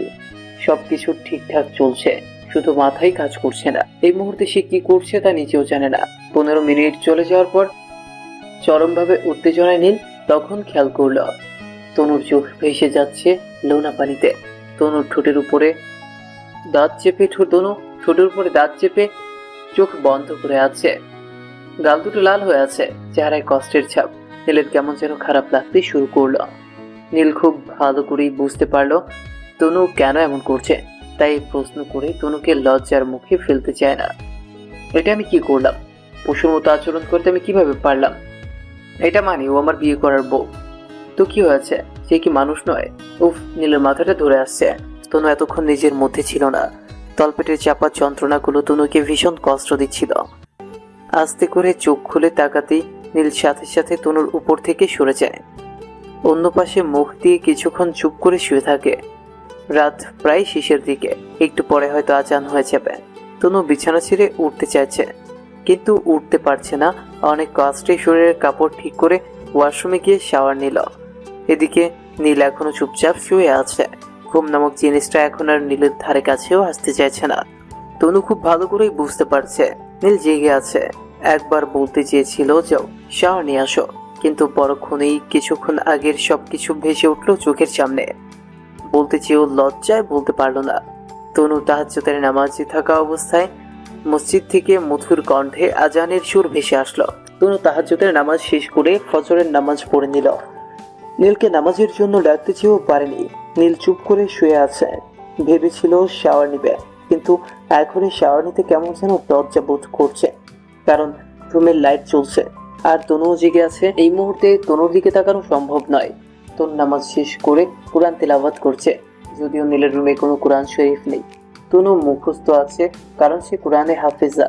একটা মানুষের গলার সুর এত মিষ্টি হতে পারে, বিশেষ করে তেলাওয়াতের সময়। তেলাওয়াত না শুনলে কখনো জানতেও পারতো না নীল। সকাল 6টায় নীলের চোখে ঘুম নেই। তনু এতক্ষণ তেলাওয়াত করছিল। রাতে ঘুম হয়নি এক মুহূর্তের জন্য, তাই তেলাওয়াত বন্ধ করে নীলের পাশে শুয়ে পড়ল। ধীরে ধীরে তনু ঘুমের রাজ্যে হারিয়ে গেল। তনু ঘুমোতেই নীল উঠে আগে বসার রুমে গেল। হঠাৎ খেয়াল করলো তার পরনে থাকা প্যান্টের উপর রক্তের দাগ লেগে আছে। নীল ভয় পেয়ে যায়, কিছু ফেটে গেল না তো? খুলে দেখে নিল, কই কিছুই তো কাটেনি ফাটেনি, তাহলে রক্ত কোথা থেকে আসলো? 7-5 ভাবতে ভাবতে হঠাৎ মনে পড়লো, সাথে সাথে লজ্জায় লাল হয়ে যায়। সামনে থাকা আয়নার দিকে নিজেকে একবার দেখে নিল। শাওয়ার নিয়ে বাসার বাইরে চলে গেল। রাত করে সবাই বাসায় এসেছে, তা এখনো যে যার রুমে ঘুমোচ্ছে। হাঁটতে হাঁটতে গদির মোড়ে চায়ের দোকানে বসে চা খাচ্ছে। পেছন থেকে রাহুল মাথায় টোকা মেরে পাশে বসে বললো, কিরে মামা, তুই তো চুপ হওয়া, রুস্তম নিকলা। কি বলিস বেটা, তেরা বাত মেরা সমাজ মে नहीं आया। চা খাবি? ফ্রিতে খাওয়ালে কেই বা না খাই। মামা আরেকটা চা দাও তো। তা দিনকাল কেমন যাচ্ছে? আমার তো কোনো রকমে চলছে মামা, কিন্তু তুই এমনটা কেন করলি? কি করলাম? দূর বেটা, শুনলাম তোর বিয়ে নিশাদের সাথে। নিশাদ নিজেও আজকে বলেছে, দাওয়াতও দিয়ে দিল।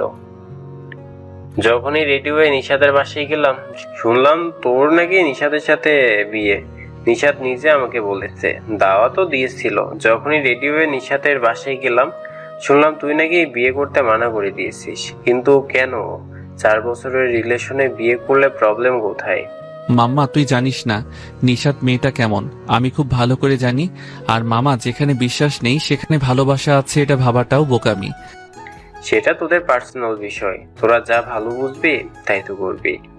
তা মামা তুমি তো চুপ হওয়া, রুস্তম নিকলা। বুঝলাম না, তুই একই কথা দ্বিতীয়বার বলছিস, কি বোঝাতে চাইছিস? আরে বেটা, তুই 1000 কোটিপতির মালিক হয়েও এমনিতে তুই কোটিপতি। তার উপরে তোর বাবার 1000 কোটি টাকার মালিক থাকা সত্ত্বেও আমাদের সাথে সব গোপন করে রাখছিলে। তার কথা জিজ্ঞাসা করলে বলতে ছোট্টবেলায় মারা গিয়েছে। এমন ভাবে চলাফেরা করো মিয়া, কেউ দেখলে বলবে তুই একটা জাত ফকির নেই। কি বলছিস? আমার বাবা কোটি টাকার মালিক হতে যাবে কেন? তাছাড়া আমি তো জানতাম আমার বাবা নেই। কিছুদিন আগেই জানতে পারলাম আমার বাবা বেঁচে আছেন। জানি মামা, সবই জানি। নিশাদ সবকিছুই বলেছে আমাকে। ও হয়ে তোকে বলতেই ভুলে গিয়েছি। নিশাদ হাসপাতালে আছে, হঠাৎ করে অসুস্থ হয়ে পড়েছে। তো আমি কি করব? অসুস্থ হয়েছে, আবার ভালো হয়ে যাবে। কি বলছিস মামা?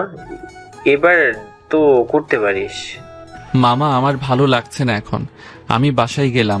নীল চায়ের বিল দিয়ে বাসার দিকে রওনা দিল।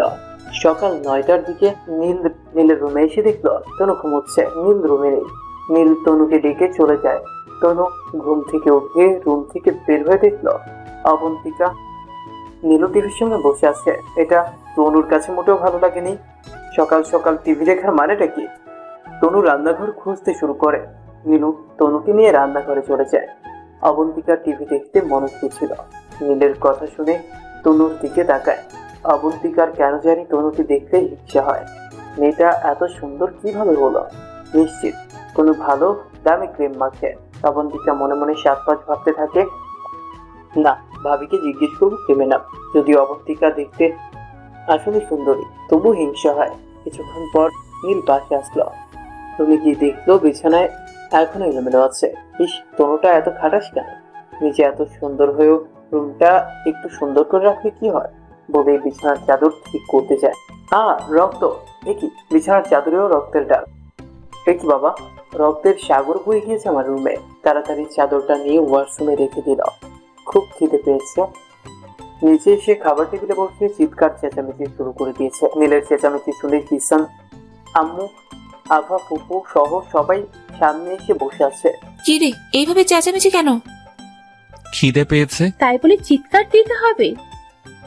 অবন্তিকা, যা নীলের জন্য কিছু নিয়ে আয়। না থাক অবন্তিকা, তুই বস, আমি নিয়ে আসতেছি। সারাদিনে তনুর ছায়াও দেখেনি নীল। সারাদিন নীলু আর অবন্তিকার সাথে গল্প করে কাটিয়ে দিয়েছে। রাতে খাওয়া শেষে নীল রুমে শুয়ে আছে। বাবা বলেছে কালকে ঢাকায় চলে যাব, সাথে সারা ফ্যামিলি যাবে। শুনে খুব ভালো লাগছে। একটু পর তনু রুমে আসলে নীল চোখ বন্ধ করে চুপ করে থাকে।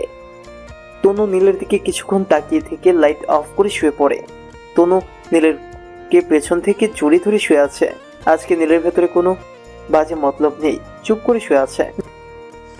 আচ্ছা, আপনি কি ঘুমিয়ে গেছেন? চুপ করে আছে, কথা মুখ থেকে বের হতেই চাইছে না। আপনি কি আমার কথা শুনতে পাচ্ছেন নাকি ঘুমিয়ে পড়েছেন? কি আজব প্রাণী তুমি! দেখছে ঘুমিয়ে আছি, তবুও ঘুম থেকে ডেকে তুলে বলছো ঘুমাচ্ছে কিনা। সরি, আমি ভাবলাম আপনি জেগে আছেন। কি বলবে বলো? আপনি কি আমার উপরে রেগে আছেন? কি আজব, আমি তোমার উপরে রেগে থাকবো কেন? তাহলে উল্টো দিকে তাকিয়ে শুয়ে আছেন কেন? এইদিকে তাকান। ও মাগো, আমি উল্টো দিকে তাকিয়ে শুয়ে আছি বলে তোমার উপরে রেগে আছে, এটা কে বললো? তাহলে এই দিকে তাকাও। তুমি যদি আমাকে না ছাড়ো তাহলে আমি তোমার দিকে ফিরে শুবো কেমনে? তনু লজ্জা পেয়ে ছেড়ে দিল। নীল তনুর দিকে তাকিয়ে শুয়ে আছে। এখন কিন্তু নীলের ভেতরে অন্যরকম অনুভূতি কাজ করছে। তনু চুপ করে নীলের চোখের দিকে তাকিয়ে আছে। নীল তাকিয়ে আছে তনুর ঠোঁটের দিকে। তনুর ঠোঁটগুলো কাঁপছে। নীল না চাইতেও চার ঠোঁট এক করে দিল। নীল ইতিহাস করতে যাচ্ছিল, তখনই রাহুল ফোন দিল। দুইবার কেটে দেওয়ার পরেও যখন আবার কল দিল, তখন নীল ফোন অফ করে রেখে দিল। অবশেষে ইতিহাস করতে শুরু করলো। সকালবেলায় দরজায় ঠক ঠক আওয়াজ হচ্ছে। তনু তখন তিলাওয়াত করছিল। দরজা খুললে নীলু ভিতরে আসলো। নীলকে ডেকে তুলে, কি হয়েছে? ভাইয়া, তুই কিছু শুনেছিস? না, কি হয়েছে? ভাইয়া, নিশাত মারা গিয়েছে। কথাটা শুনে নীল লাফ দিয়ে উঠে বসলো। কি বলছিস এসব? হ্যাঁ ভাইয়া, কাল রাতে নর্থ ইস্ট মেডিকেল কলেজে হাসপাতালে মারা গিয়েছে। আমি এইমাত্র খবর পেয়ে তোর কাছে ছুটে আসলাম। নীলের চোখের কোণে পানি জমেছে। আমি তো শুনেছিলাম ও হাসপাতালে আছে, হঠাৎ কি থেকে কি হয়ে গেল? রাহুল আমাকে বলেছিল ওকে দেখতে যাওয়ার জন্য, আমি যাইনি। তনু মুখের উপর হাত গুছে দিল। একটার সময় দাফন করা হয়েছে। নীল জানাজা নামাজে গিয়েছিল। নামাজ শেষে বাসার দিকে চলে আসছে। রাস্তায় রাহুলের সাথে দেখা। তুই এত বড় স্টুপিড কেন? তুই জানিস কালকে রাতে কত হাজারবার তোকে ফোন দিয়েছি, তুই তো শালা ফোন অফ করে রেখে দিলি। দোস্ত, কেউ জানতেই পারো না আমি নিশাদকে মেরে ফেললাম। সেদিন বিয়েটা না ভাঙলে হয়তো আজকে নিশাদ বেঁচে থাকতো। নিজেকে দোষারোপ না দিয়ে এনে একটা চিঠি নিকের দিকে বাড়িয়ে দিল রাহুল। নীল রাহুলকে জড়িয়ে ধরে কান্না করে দিল। নীল চিঠিটা পড়তে চেয়েও পারে না, হাত থেকে পড়ে যায়। রাহুল চিঠিটা নিয়ে নীলের পকেটে ঢুকিয়ে দিল। রাহুল উল্টো দিকে হাঁটা ধরল। নীল বাসায় চলে আসে। রুমে বসে আছে। নিশাতের বিষয়টা সবাই জানে। আজকে ঢাকায় চলে যাওয়ার কথা ছিল। নীলের এই অবস্থা দেখে যাও ক্যান্সেল করে দেওয়া হলো। সকাল থেকে এখনো অবধি না খেয়ে বসে আছে নীল। তনু নীলকে সান্ত্বনা দেওয়ার চেষ্টা করলে সেও ব্যর্থ। নীল চিঠি হাতে বসে আছে। চিঠি খুলতে সাহস হচ্ছে না। হয়তো আমার নামে অনেকগুলো অভিমানে বরাদ্দ করা অভিযোগ থাকবে, যেগুলো পড়লে হয়তো নিজেকে ঠিক রাখতে পারবো না। লম্বা করে নিঃশ্বাস নিল। বুকের ভেতরে সাহস নিয়ে কাঁপা কাঁপা হাতে চিঠি খুলে পড়তে লাগলো। 15/8/15/202 প্রিয় নীল, চিঠিটা যখন তোমার হাতে পৌঁছাবে তখন হয়তো আমি আর এই ব্যস্ত পৃথিবীতে থাকবো না, পাড়ি জমাবো অন্য কোনো রাজ্যে। জানি না আমার জন্য আল্লাহ সেখানে কিরকম আযাব সৃষ্টি করে রেখেছেন। তোমার মনে আছে সেদিন ফেনীতে গিয়েছিলাম আমার ছোট ফুপির বাসায় ঘুরতে? তোমাকেও তো বলেছিলাম আমার সাথে যাওয়ার জন্য, কিন্তু তুমি যাওনি, বলেছিলে লোকে কি বলবে। তাছাড়া তুমি তোমার আম্মুকে ছাড়া থাকতে পারো না। সেখানে দিনগুলো তো খুব ভালোই চলছিল, সারাদিন ফুপাতো বোন অনুর সাথে ঘোরাঘুরি আর রাতে তোমার সাথে ফোন আলাপ। হুট করে একদিন অনু জিজ্ঞেস করলো আমার ব্লাড গ্রুপ কি। আমি তো জানতাম না আমার ব্লাড গ্রুপ। যখন জানতে চাইলাম রক্ত দিয়ে কি করবি, আমার এক কাজিন বেচারা নিলয়, 10 বছর বয়স, অ্যাক্সিডেন্ট করেছে, ইমার্জেন্সি ব্লাড লাগবে। তাহলে চলো না আমার ব্লাড পরীক্ষা করে দেখি, যদি মিলে যায় তাহলে দিয়ে দিব। আমার কথা শুনে অনু আমাকে হাসপাতালে নিয়ে গিয়েছিল। সেদিন টেস্ট করার পর ব্লাড গ্রুপ তো মিলেনি, তবে আমার জীবনের হিসাবের খাতা সবগুলো পোস্টার করে মিলে গিয়েছিল। জানতে পারলাম আমার ব্লাড ক্যান্সার। অসুস্থ নামক ভাইরাসটা বেশি দিন হয়নি আমার শরীরে ঢুকেছিল। কথাটা শুনে আমি একদম বিশ্বাস করিনি। অনু আমাকে নিয়ে বাসায় চলে আসে। অনুকে বরাবরই না করে দিয়েছিলাম কাউকে কিছু না বলতে। সেদিন তোমার সাথে কথা বলা বন্ধ ছিল, মনে আছে? যেখানে দুজনে 8টার পর থেকে কথা বলতে লাগলে রাত 3টা প্লাস 4টা পর্যন্ত এক নাগারে কথা বলে যেতাম। সেখানে হুট করে আমি তোমার ফোন তুলিনি, 100+ কল দিয়েছিলে। পরে এই বিষয় নিয়ে খুব রাগারাগি করেছিলে। তুমি একটার পর একটা কল দিয়েই যাচ্ছ। তখন ফোন রিসিভ করে কি বলতাম তোমাকে? আমি জানি সত্যটা আমি লুকাতে পারবো না, তোমাকে বলে দিব, তাই ফোন তুলিনি। আমার মাথা কাজ করছিল না, ফ্যামিলিতে জানাবো নাকি জানাবো না এটা ভেবে আমি কাউকে জানাইনি। আমার অসুস্থতার কথা শুনে কেউ ভালো থাকতে পারবে না। আমি সবার আদরের ছিলাম, ওরা আমাকে বাঁচাতেই চাইবে, যদিও সেটা অসম্ভব। আমি চাইছি না আমার জন্য সবাই কষ্ট করুক। আমার হাতে 4 মাস প্লাস আছে। এই 4 মাস আমি হাসি খুশি জীবনটাকে উপভোগ করতে চেয়েছি, তাই তো কিছু বলিনি। একদিন হুট করেই মরে যাব, না হয় শেষ নিঃশ্বাস ত্যাগ করার 10+15 দিন আগে সবাই জেনে যাবে। তখন হয়তো ওরা কিছুদিন কষ্ট পাবে। 4 মাস আগে থেকে কষ্ট পাওয়ার থেকে একদিন আগে থেকে কষ্ট পাওয়া কিছুই নয়। সেদিন যদি আমি বলে দিতাম আমার ব্লাড ক্যান্সার, সবাই পেরেশানিতে পড়তো। সারাদিন হাসপাতালে দৌড়াদৌড়িতে থাকতো সবাই। আব্বু আম্মু তাদের কষ্ট আর চোখের পানি আমি সহ্য করতে পারবো না। ওদের কষ্ট দেখে তো আমি নিজেই মরে যেতাম। যাকে জীবনের থেকেও ভালোবাসি সে আমার সামনে কষ্ট পাবে, আমার জন্য এটা কিভাবে মেনে নিতাম বলো? ফেনী থেকে বাসায় চলে আসলাম। আসার আগে অনুকে ওয়াদা করিয়েছিলাম কাউকে কিছু না জানাতে। সেদিন অনু আমাকে জড়িয়ে ধরে কান্না করেছিল। বাসায় এসে আবার কলেজে যেতে শুরু করলাম, কিন্তু তোমাকে দেখে ঠিক থাকতে পারতাম না, তাই তো সবকিছু সরি বলে মিটিয়ে নিয়েছিলাম। তোমাকে বলার সাহস হচ্ছিল না, তাই কিছু বলিনি। পরক্ষণেই মনে হলো তোমাকে ভালো রাখতে হলে তোমার সাথে ব্রেকআপ করতে হবে, কিন্তু তুমি এত ভালো মনের মানুষ ছিলে। আমি হাজারটা রিয়েক্ট করলেও তুমি উল্টো সরি বলতা, তাহলে কিভাবে ব্রেকআপ করতাম বলো? আমার কাছে কোনো কারণ ছিল না তোমার থেকে দূরে সরে যাওয়ার। আমি যতই দূরে থাকতে চেয়েছি ঠিক ততটাই আবার কাছে চলে এসেছি। দিন 2-1 যেতে না যেতে তোমার বোন আমার কাছে ফোন করে তোমার নামে একটা বড় মিথ্যা অভিযোগ তুলে ধরলো। সেদিন তোমার নামে এসব ফালতু কথা শুনে মনে হচ্ছিল নীলুকে বেশ কয়েকটি থাপ্পড় মেরে দিই, কিন্তু মারিনি। আমার কেন যেন মনে হলো আমি তো তোমার সাথে আলাদা হওয়ার কারণ খুঁজতেছি। তাহলে এই অভিযোগ দিয়ে শুরু করা যাক। তোমাকে ফোন দিয়ে তোমাকে উল্টো পাল্টা কথা শুনিয়ে দিয়েছিলাম, কিন্তু বিশ্বাস করো তোমাকে আমি যতটা গালি দিয়েছি, যতটা বাজে কথা বলেছি, একটা কথাও আমার মন থেকে আসেনি।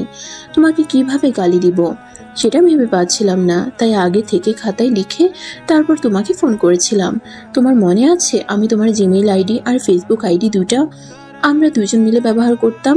তোমার আইডিতে গল্প লিখে পোস্ট করতাম আমি, আর ক্রেডিট তুমি নিতে। থাকো ওসব কথা। আমার খুব চিন্তা হচ্ছিল তুমি কোথায় যাবে, কোথায় থাকবে।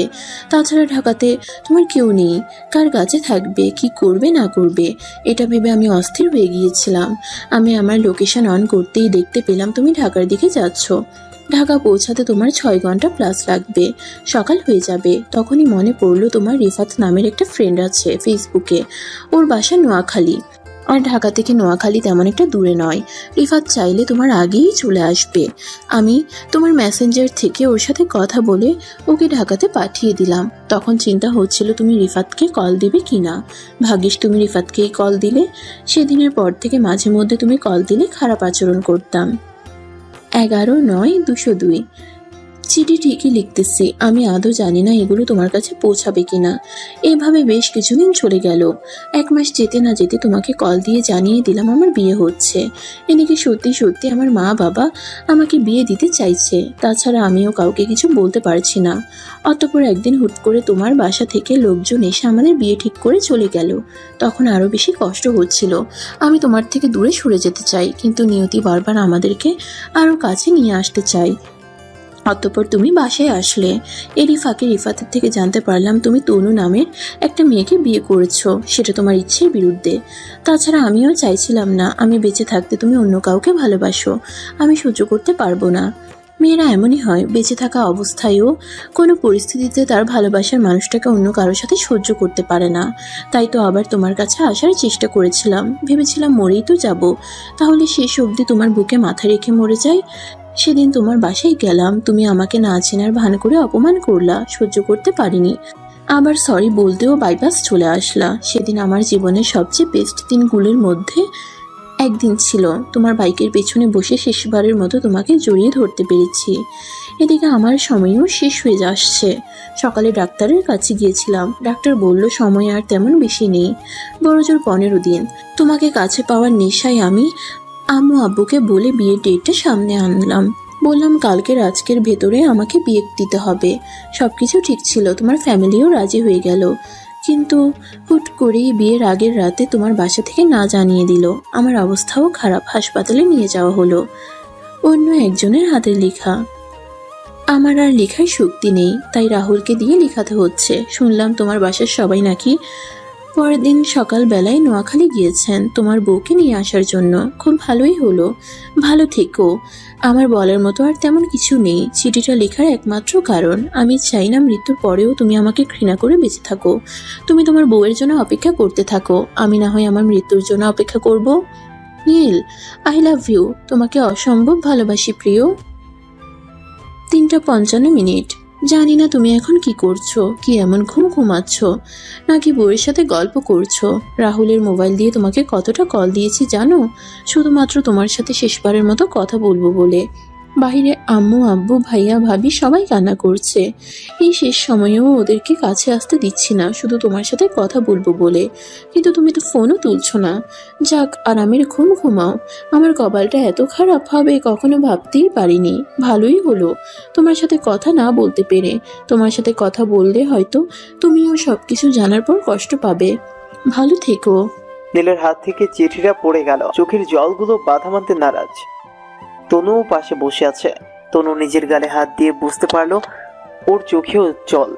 তনু কখন যে কান্না করে দিয়েছে সে নিজেও জানে না। নীলের নিজের কাছে নিজেকে অপরাধী মনে হচ্ছে। সামান্য থেকে সামান্য কথাটাও আমাকে বলতে, আর তোমার এত বড় একটা অসুখের কথা আমার থেকে কেন লুকিয়ে রাখলে? তুমি আমাকে এতটা ভালোবাসতে, আর আমি তোমাকে দিন দিন অপমান করেই যাচ্ছে, আর তুমি সেটা নীরবে সহ্য করে গেলে। একবার ফিরে এসে দেখো, পৃথিবীর সব ভালোবাসা তোমার পায়ে ঢেলে দিব।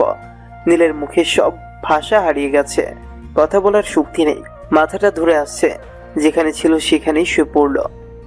একে একে 4-5 দিন চলে যায়।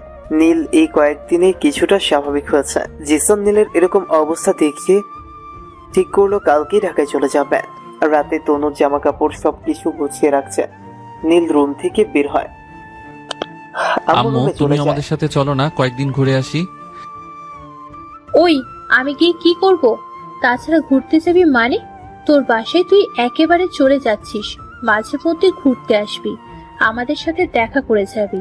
আমরাও যখন মন চাইবে তোকে গিয়ে দেখে আসবো। বুঝলাম না, কি বলো এসব? আমি ঢাকাতে একেবারে যাব কেন? আর ঘুরতে আসবো মানে কি?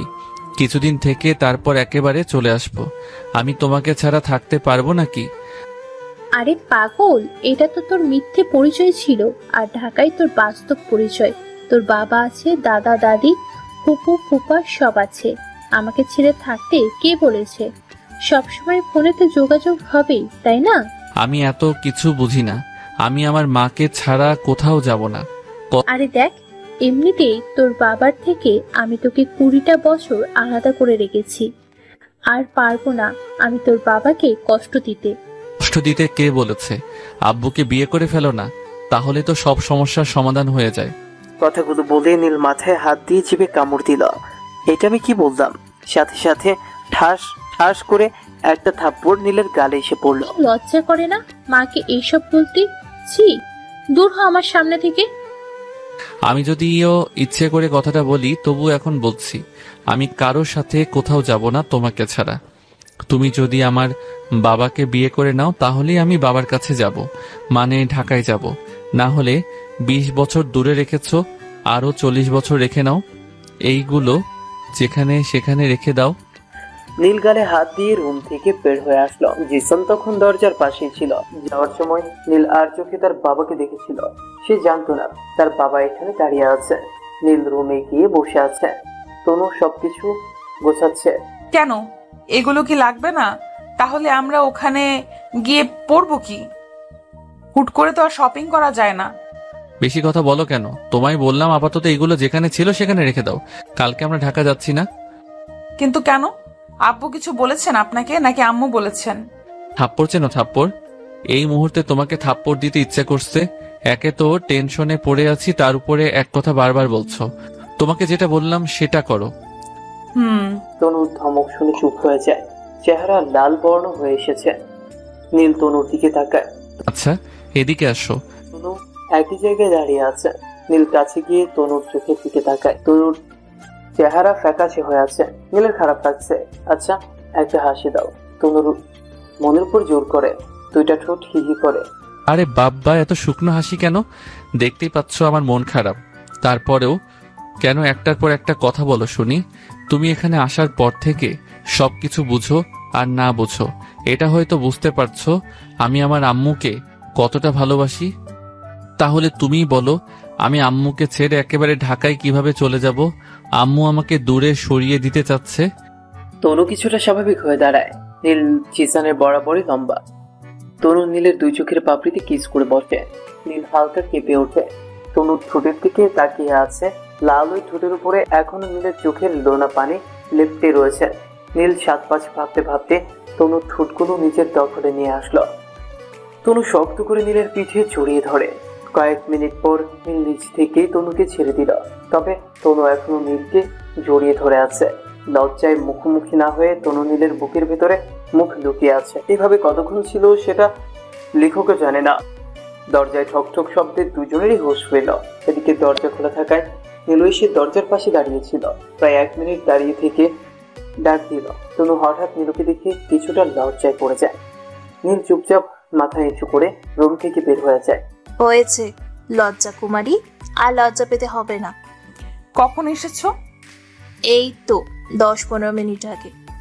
তনু এবার চোখগুলো বড় করে ঢুকিয়ে তনু হয়েছে, আর ভয় পেতে হবে না। আমি কিছু দেখিনি। 1 মিনিট হবে এসেছি। কই, দরজা খোলা রেখে রোম্যান্স করার সময় তো ভয় করেনি, তাহলে এখন কেন ভয় করছে? আশা করি নেক্সট টাইম দরজা বন্ধ করে রাখবে। বলা তো চায় না কখন কি করে বসো। লজ্জা চুপ করে যায়। ও হ্যাঁ, আমি কি করতে আসলাম আর কি বলছি। শোনো, তোমার জামাই এটা এরকম কেন? কি করেনি সেটা বলো। আম্মু কে বলছে বিয়ে করতে? এখন তুমিই বলো, আম্মু কি এখনো বিয়ের বয়স আছে? আম্মু তো কান্না করছে এখন। ও মাগো, কি বলো এগুলো? কার কাছে বিয়ে দিবে? তুমি তোমার জামাইয়ের মতোই হইলা। তোমার শ্বশুরের সাথে আম্মুর বিয়ে দেবে, এটা কোনো কথা? হ্যাঁ, এটাও তো কথা। আমার শাশুড়ির বিয়ে তো শ্বশুরের সাথেই হবে, না হলে কি অন্য কারোর সাথে হবে নাকি? পাগল, তুমিও পাগল, তোমার স্বামীও পাগল। চলে গেল হন করতে করতে। তনু খাটে বসে হাসতে হাসতে লুটিয়ে পড়ে। আর নীল সাথে দাঁড়িয়ে আছে। চারদিক অন্ধকার, আকাশে চাঁদ মামা ওড়াই। জিসান খেয়াল করলো সিঁড়ি দিয়ে কেউ একজন ছাদে আসছে। কিরে, এখানে একা একা দাঁড়িয়ে আছিস কেন? রাত অনেক হয়েছে, ঘুমাবি না? না না, আমি আম্মুকে ছেড়ে ঢাকায় যেতে পারবো না। তুমি বরং সবাইকে নিয়ে কালকে চলে যাও। মাঝে মধ্যে আমি ঘুরতে যাব আম্মুকে নিয়ে। এটা দরকার নেই, কালকে আমাদের সাথে তোর আম্মুও যাবে। উনি তো কয়েকদিন থেকে আবার চলে আসবেন, তাহলে ওখানে গিয়ে কি করবেন? থাক না বাবা, আমরা এখানেই ভালো আছি। আরে গাধা, তুই বলেছিলি না তোর মাকে তুই একেবারে ঢাকায় নিয়ে যেতে? আমি সেটাই করেছি। মানে? এতে মানে করছিস কেন? এত মানে করছিস কেন? শুধু তোর জন্য, আমার বাবাইর খুশির জন্য হলেও আমাকে কালকে আমি আর তোর আম্মু বিয়ে করব। এটা শুধু আমার কথা নয়, পরিবারের সবাই মিলে এই সিদ্ধান্ত নিয়েছেন। নীল হুট করেই জড়িয়ে ধরল, জিসানকে ধন্যবাদ দিল। পরের দিন সবাই সবকিছু গুছিয়ে গাড়িতে বসে আছে। নীল যাওয়ার আগে মাম্মির রুমে যায়। মামনি, এই নাও। কি এটা? আমার সবকিছু রাকিব আর নীলুর নামে লিখে দিলাম, কারণ আজ হোক বা কাল নীলু তো আবার এই বাসায় আসবে। আমার বোনকে ছেলের বউ নয়, নিজের মেয়ের মতো দেখে রেখো। যেই দেখায় থাকবে আদর, ভালোবাসা আর শাসন। আমি জানি আমার আম্মু যেমন আমাকে ভালোবাসে, তেমনি। তোর কি মনে হয় আমি পাথর দিলাম? আমার মন নেই? আমি কি মানুষ নই? আমি তোর সাথে না বুঝে অন্যায় করেছি। মানুষ মাত্রই ভুল, তাই বলে তুই আগের কথাগুলো মনে রেখে সমস্ত কিছু আমাদের নামে লিখে দিবি? আমি এটা নিতে পারবো না। তোর বোন তো আমার মেয়ে, তাহলে মেয়ের মতো কিভাবে দেখবো? মামুনি কাগজগুলো নীলের হাতে তুলে দিলেন। আমার বোনকে ছেলের বউ নয়, নিজের মেয়ের মতো দেখে রেখো। যেই দেখায় থাকবে আদর, ভালোবাসা আর শাসন। আমি জানি আমার আম্মু যেমন আমাকে ভালোবাসে, তেমনি আপনি রাকিবকে অসম্ভব ভালোবাসেন। তার থেকে কিছুটা ভালোবাসা আমার বোনকে দিও। থাক না মামুনি, এইগুলো আমার আর লাগবে না। আমি শুনেছি আমার বাবার অনেক টাকা আছে, তাহলে এইগুলো দিয়ে আমি কি করব? আর হ্যাঁ, আগামী 1 বছরের ভেতরে সবাইকে রাজি করিয়ে আমি নিজেই নীলুর বিয়ে দিব। তার আগে রাকিবকে বলবা ব্যাংক থেকে টাকা তুলে বাজে খরচ না করে কিছু করার জন্য। আচ্ছা মামুনি, আমি তাহলে যাই, সবাই অপেক্ষা করছে তো। সেটা নিয়ে তুমি চিন্তা করো না। তুই ঢাকায় গিয়ে রাকিবকে বাসায় পাঠিয়ে দিলেই হবে। আর নীলুকে নিয়ে তোর চিন্তা না করলেও চলবে। তুই বল, ছোটবেলা থেকে আমি কি তোদের দুজনকে কখনো অন্য চোখে দেখেছি? আমি রাকিবকে যতটা আদর ভালোবাসা করি, তার চেয়েও দ্বিগুণ আমি তোরে আর নীলুকে ভালোবাসি। কাবাবে হাড্ডি হয়ে গেলাম। তাহলে সরে যা, না করছে কে? তোমার কি মনে হয় আমি এখন নেমে যাব? আমি কি সেটা বলেছি? আপনি এমন কেন? কথায় কথায় ছোট বোনদের সঙ্গে ঝগড়া করেন কেন? এই অবন্তিকা, কি হয়েছে? বলা যাবে না। কানটা এদিকে দে। বল। বেসরম, তোর সমস্যা কি? তুই ওইদিকে তাকাচ্ছিস কেন? নীলু আস্তে আস্তে বলল। তো আমি কোন দিকে তাকাবো? এক কাজ কর, আমাকে অন্ধ করে দে।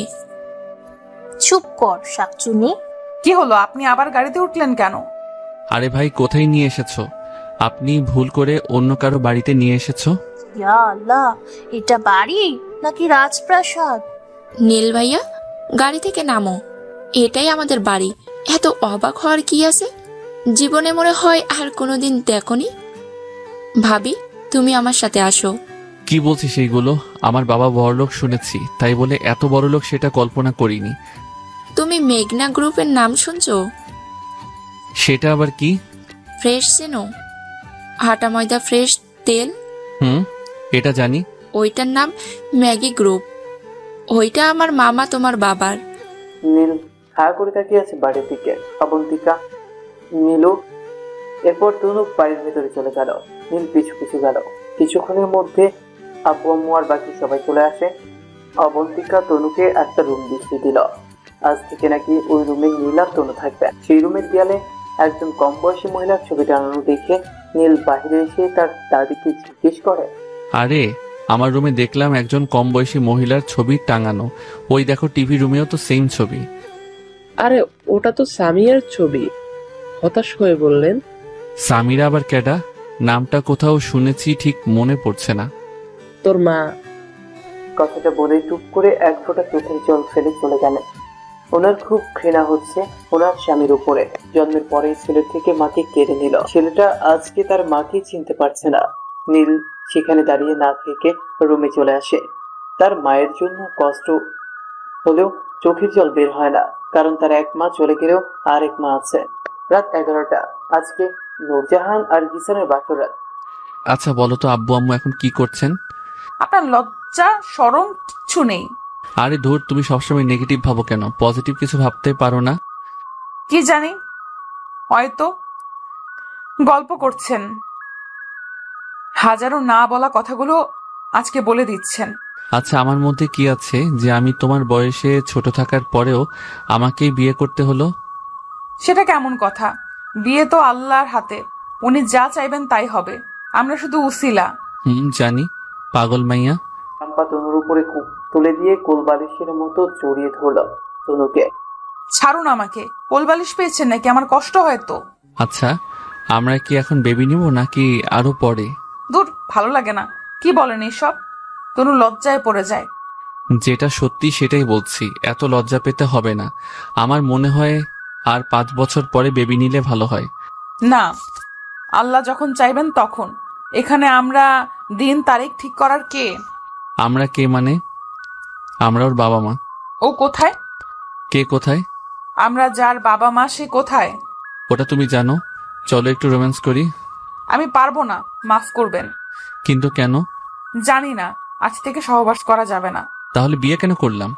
আমি জানি না, আমার ঘুম পাচ্ছে, প্লিজ ঘুমাতে দাও। কে গুড নাইট। ফজরের আজান শুনে ঘুম ভাঙতেই নিজেকে নীলের বুকের উপরে আবিষ্কার করলো। পিচ্ছি ছেলেটা খুব শক্ত করে তনুকে জড়িয়ে ধরে আছে। তনু কোনো রকম নীলের থেকে নিজেকে ছাড়িয়ে ওয়াশরুমে চলে যায়। উজু করে এসে দেখলো এখনো নীল ঘুমোচ্ছে। ছেলেটা আগে তো নামাজ পড়তো, কিন্তু কিছুদিন হয়েছে ইদানিং নামাজের কথা শুনলে দূরে দূরে থাকে। তনু আজকেও বেশ কয়েকবার ডাকলো নামাজ পড়ার জন্য। বিরক্ত হয়ে তনুকে ধমক দিল। কি হয়েছে? তোমার সমস্যাটা কোথায় বুঝলাম না। আমার ভালো লাগছে না, আমি নামাজ পড়ছি না। তোমার ভালো লাগছে, তুমি পড়ছো। আমি তোমাকে কখনো মানা করেছি নামাজ পড়তে? তাহলে আমি ঘুমিয়ে আছি, তুমি কেন বলছো ঘুম থেকে উঠতে? আমি মরলে কি তুমি আমার কবরে যাবে? যত সব ফালতু মেয়ে, যাও নামাজ পড়ো। নীল আবার ঘুমিয়ে যায়। তনু মন খারাপ করে নামাজ পড়তে চলে যায়। মনে যেতে অনেক কান্নাকাটি করে। নীলকে দিনের পথে আল্লাহর ইবাদত করার জন্য দোয়া করে। নীল মরার মতো ঘুমোচ্ছে। সকালে নীল ঘুম থেকে উঠে তনুকে খুঁজতে শুরু করে। তনু রান্নাঘরে আছে। বাসার সবাই বারণ করার পরেও তনু রান্না করতে গিয়েছে। আজকের দিনটা চলে যায়, নীল একবারও তনুর দেখা পায়নি। তনু সারাদিন অবন্তিকা আর নীলুর সাথে গল্প করতে ব্যস্ত ছিল, কিন্তু মনটা ছিল নীলের কাছে। সারাক্ষণ ছটফট করছিল, কাউকে সেটা বুঝতে দেয়নি। রাত হয়ে এসেছে। নীল ভাবছে সরি বলবে তনুকে, ওইভাবে বলাটা ঠিক হয়নি। 11টার পর খাওয়া দাওয়া করে কেউ সিরিয়াল দেখছে, কেউ আড্ডা দিচ্ছে। তনু ওসব পছন্দ নয়, তাই সে রুমে এসে লাইট অফ করে শুয়ে আছে, কিন্তু ঘুমোচ্ছে না, চোখ বন্ধ করে আছে। 20 মিনিটের মাথায় নীল এতক্ষণ ছাদে ছিল। রুমে এসে দেখলো লাইট অফ করা। লাইট অন করতেই দেখলো তনু ঘুমিয়ে আছে। নীল লাইটটা আবার অফ করে শুয়ে পড়ল। নীল তনুর হাতটা ধরে, কলিজা কোথায় ছিলে সারাদিন? একবারও কি আমার কথা তোমার মনে পড়েনি? তনু নিশ্চুপ হয়ে আছে, ঘুমের ভান করে। তুমি কি ঘুমিয়ে গিয়েছো? আমার তো মনে হয় না তুমি ঘুমাচ্ছ। আমি জানি তুমি জেগে আছো, তাহলে কথা বলছো না কেন? তনু এখনো নিশ্চুপ। কি হয়েছে তোমার? ও, আমি সকালে বকা দিয়েছি তাই রাগ করেছো, তাই তো? ওকে, সরি বাবা, এবার তো কথা বলো। তনু কিছুক্ষণ চুপ থেকে, ওকে সরি বলতে হবে না, আপনার অধিকার আছে আমার উপরে। নীল এবার তনুকে জড়িয়ে ধরে। প্লিজ রাগ করো না লক্ষ্মী সোনা। আমি মোটেও রাগ করিনি। তাহলে মুড অফ কেন? আমি জানি তুমি রেগে আছো। সামান্য জড়িয়ে ধরাতে তোমার কষ্ট হচ্ছে। জানি না, আপনি আমাকে ছাড়ুন, কষ্ট হচ্ছে, আমার দম বন্ধ হয়ে আসছে। ছেড়ে দিল। কই, আমি জানি তুমি রেগে আছো। সামান্য জড়িয়ে ধরাতে তোমার কষ্ট হচ্ছে। কই, অন্য দিন তো হয় না? তাছাড়া খারাপ তো কিছু করিনি তোমার সাথে। আরে বোঝার চেষ্টা করুন, আপনি আমার সাথে যা ইচ্ছে করতে পারেন, আমার শরীর খারাপ তাই এমন করছি। তোমাকে দেখে তো মনে হয় না তোমার শরীর খারাপ। এতক্ষণ যা করিনি তাই করব। চট করে তনুর ঠোঁটে কিস বসিয়ে দিল। তনুর আর সহ্য হচ্ছে না, তাই চট করে থাপ্পড় মেরে বসলো নীলের গালে। যদিও ইচ্ছে করে মারেনি, নীল গালে হাত দিয়ে শুয়ে আছে। আমি বুঝতে পারিনি, আপনি প্লিজ কিছু মনে করবেন না। তনু যখনই নীলের গালে হাত দেয়, নীল তনুর হাতটা সরিয়ে দিল। চেহারাটা কালো করে শুয়ে আছে। তনু কান্না করছে। বিশ্বাস করুন, আমি ইচ্ছে করে এমনটা করিনি। কিভাবে কি হয়েছে বলতে পারবো না, প্লিজ আমাকে ক্ষমা করে দিন। নীল পাথরের মতো শুয়ে আছে। তনু নীলের পা জড়িয়ে ধরে। প্লিজ আমাকে একা থাকতে দাও, ন্যাকামো বন্ধ করে আমার পা ছাড়ো প্লিজ। না, আমি ছাড়বো না। আগে বলুন আপনি আমাকে ক্ষমা করে দিয়েছেন। এই মুহূর্তে তনুকে নীলের বিরক্ত লাগছে। যা, ক্ষমা করে দিলাম, শান্তিতে ঘুমাতে দে আমাকে। নীলের আচরণে আর কথাই বুঝতে পারছে নীল তাকে ক্ষমা করেনি। প্লিজ ক্ষমা করুন আমাকে, আমার ভুল হয়ে গিয়েছে। উফ, ঠিক আছে, আমি ক্ষমা করে দিয়েছি, যাও এবার শুয়ে পড়ো। তনু নাক টানতে টানতে নীলের পাশে এসে শুয়ে পড়ল। না চাইতেও নীলকে জড়িয়ে ধরল। আপনি যা চাইবেন আমি তাই করব। আমি ইচ্ছে করে মারিনি, বিশ্বাস করুন। ক্ষমা তো আমি তোমাকে করে দিয়েছি, কিন্তু তুমি যাই বলো না কেন, তুমি আগের তনু নেই। আজকাল তুমি আমাকে এড়িয়ে চলো। কালকে যখন তোমাকে জড়িয়ে ধরেছিলাম তুমি বললা তোমার ভালো লাগছে না। আজকে কোনো বাহানা না পেয়ে সরাসরি থাপ্পড় মেরে দিলে, সাথে সকালে বকা দেওয়ার বদলা নিলা। আপনি আমাকে ভুল বুঝতেছেন। আমি আপনাকে এই জন্য কাছে আসতে দিচ্ছি না, কারণ আমার মাসিক চলছে 2 দিন থেকে। লজ্জায় আপনাকে বলতে পারছিলাম না, তাই দূরে সরিয়ে রাখছি। তার উপরে তলপেটের ব্যথায় মাথা কাজ করছে না, তাই কি থেকে কি হয়ে গেল। এখন আপনি চাইলে সবকিছু করতে পারেন। তবু ভুল বুঝবেন না প্লিজ। আমি আপনার থেকে কেন বদলা নেব? আপনাকে নামাজ পড়তে জোর করি, কারণ আমি আপনার পাশে শুধু পৃথিবীতে নয়, আপনার হাত ধরে জান্নাতে যেতে চাই। আপনি আমাকে বকা দিয়েছেন, আমি রাগ করিনি, অভিমান করেছিলাম আপনার উপরে, কিন্তু বিশ্বাস করেন আমি কেন আপনার থেকে বদলা নেব? আপনি আমাকে চাইলে মেরেও ফেলতে পারেন, আমি ভুল করেও জিজ্ঞেস করব না আপনি আমাকে কেন মেরেছেন। তনু রান্না করতে করতে নীলের টি শার্ট ভিজিয়ে দিয়েছে। নীলের নিজের কাছে খারাপ লাগছে। একটা মেয়ে হঠাৎ করে কেন আমার সাথে মিশতে বারণ করছে, সেটা জানা আমার উচিত ছিল। নিজেকে স্বার্থপর লাগছে, শুধু নিজের চাহিদার কথাটা চিন্তা করলাম। মাসিকের সময় মেয়েরা কতটা কষ্টে দিন পার করে সেটা শুধু তারাই জানে। যে মেয়েটা আমার সাথে দুনিয়াতে নয় জান্নাতে যেতে চায়, আমার ভালোর জন্য আমাকে নামাজ পড়তে বলে, আমি তাকে উল্টো বকা দিচ্ছে। আমি তো সব থেকে বড় স্বার্থপর। নীল চুপ করে থাকে। তনুকে আরো শক্ত করে জড়িয়ে ধরল। সরি কলিজা, আমার ভুল হয়ে গিয়েছে। আপনি কেন সরি বলছেন? সব ভুলগুলো আমার। আমি আপনাকে আমার সমস্যার কথা জানাইনি, তাই তো এমন ভুল বোঝাবুঝি হয়েছে। তুমি যদি আর একবারও আমাকে আপনি করে বলো, তাহলে তোমাকে এক্ষুনি ইচ্ছে মতো বকা দিব। তাহলে কি বলে ডাকবো? তুমি বলেই ডাকো না। আমি পারবো না, আমি আপনি বলাতেই খুশি। কিন্তু আপনিটা কেমন যেন পরপর লাগে, তুমি করেই বলো। চুপ, আর একটা কথাও বলবা না। 100 বার বলবো। দেখি, বলে দেখাও তো। নীলের বুক থেকে মাথা। এই তো বলো। তনু নীলকে আর কথা বলতে দিল না, 4 ঠোঁট এক করে দিল। হাই বন্ধুরা, গল্পটা কেমন লাগলো অবশ্যই কমেন্ট করে জানাবেন।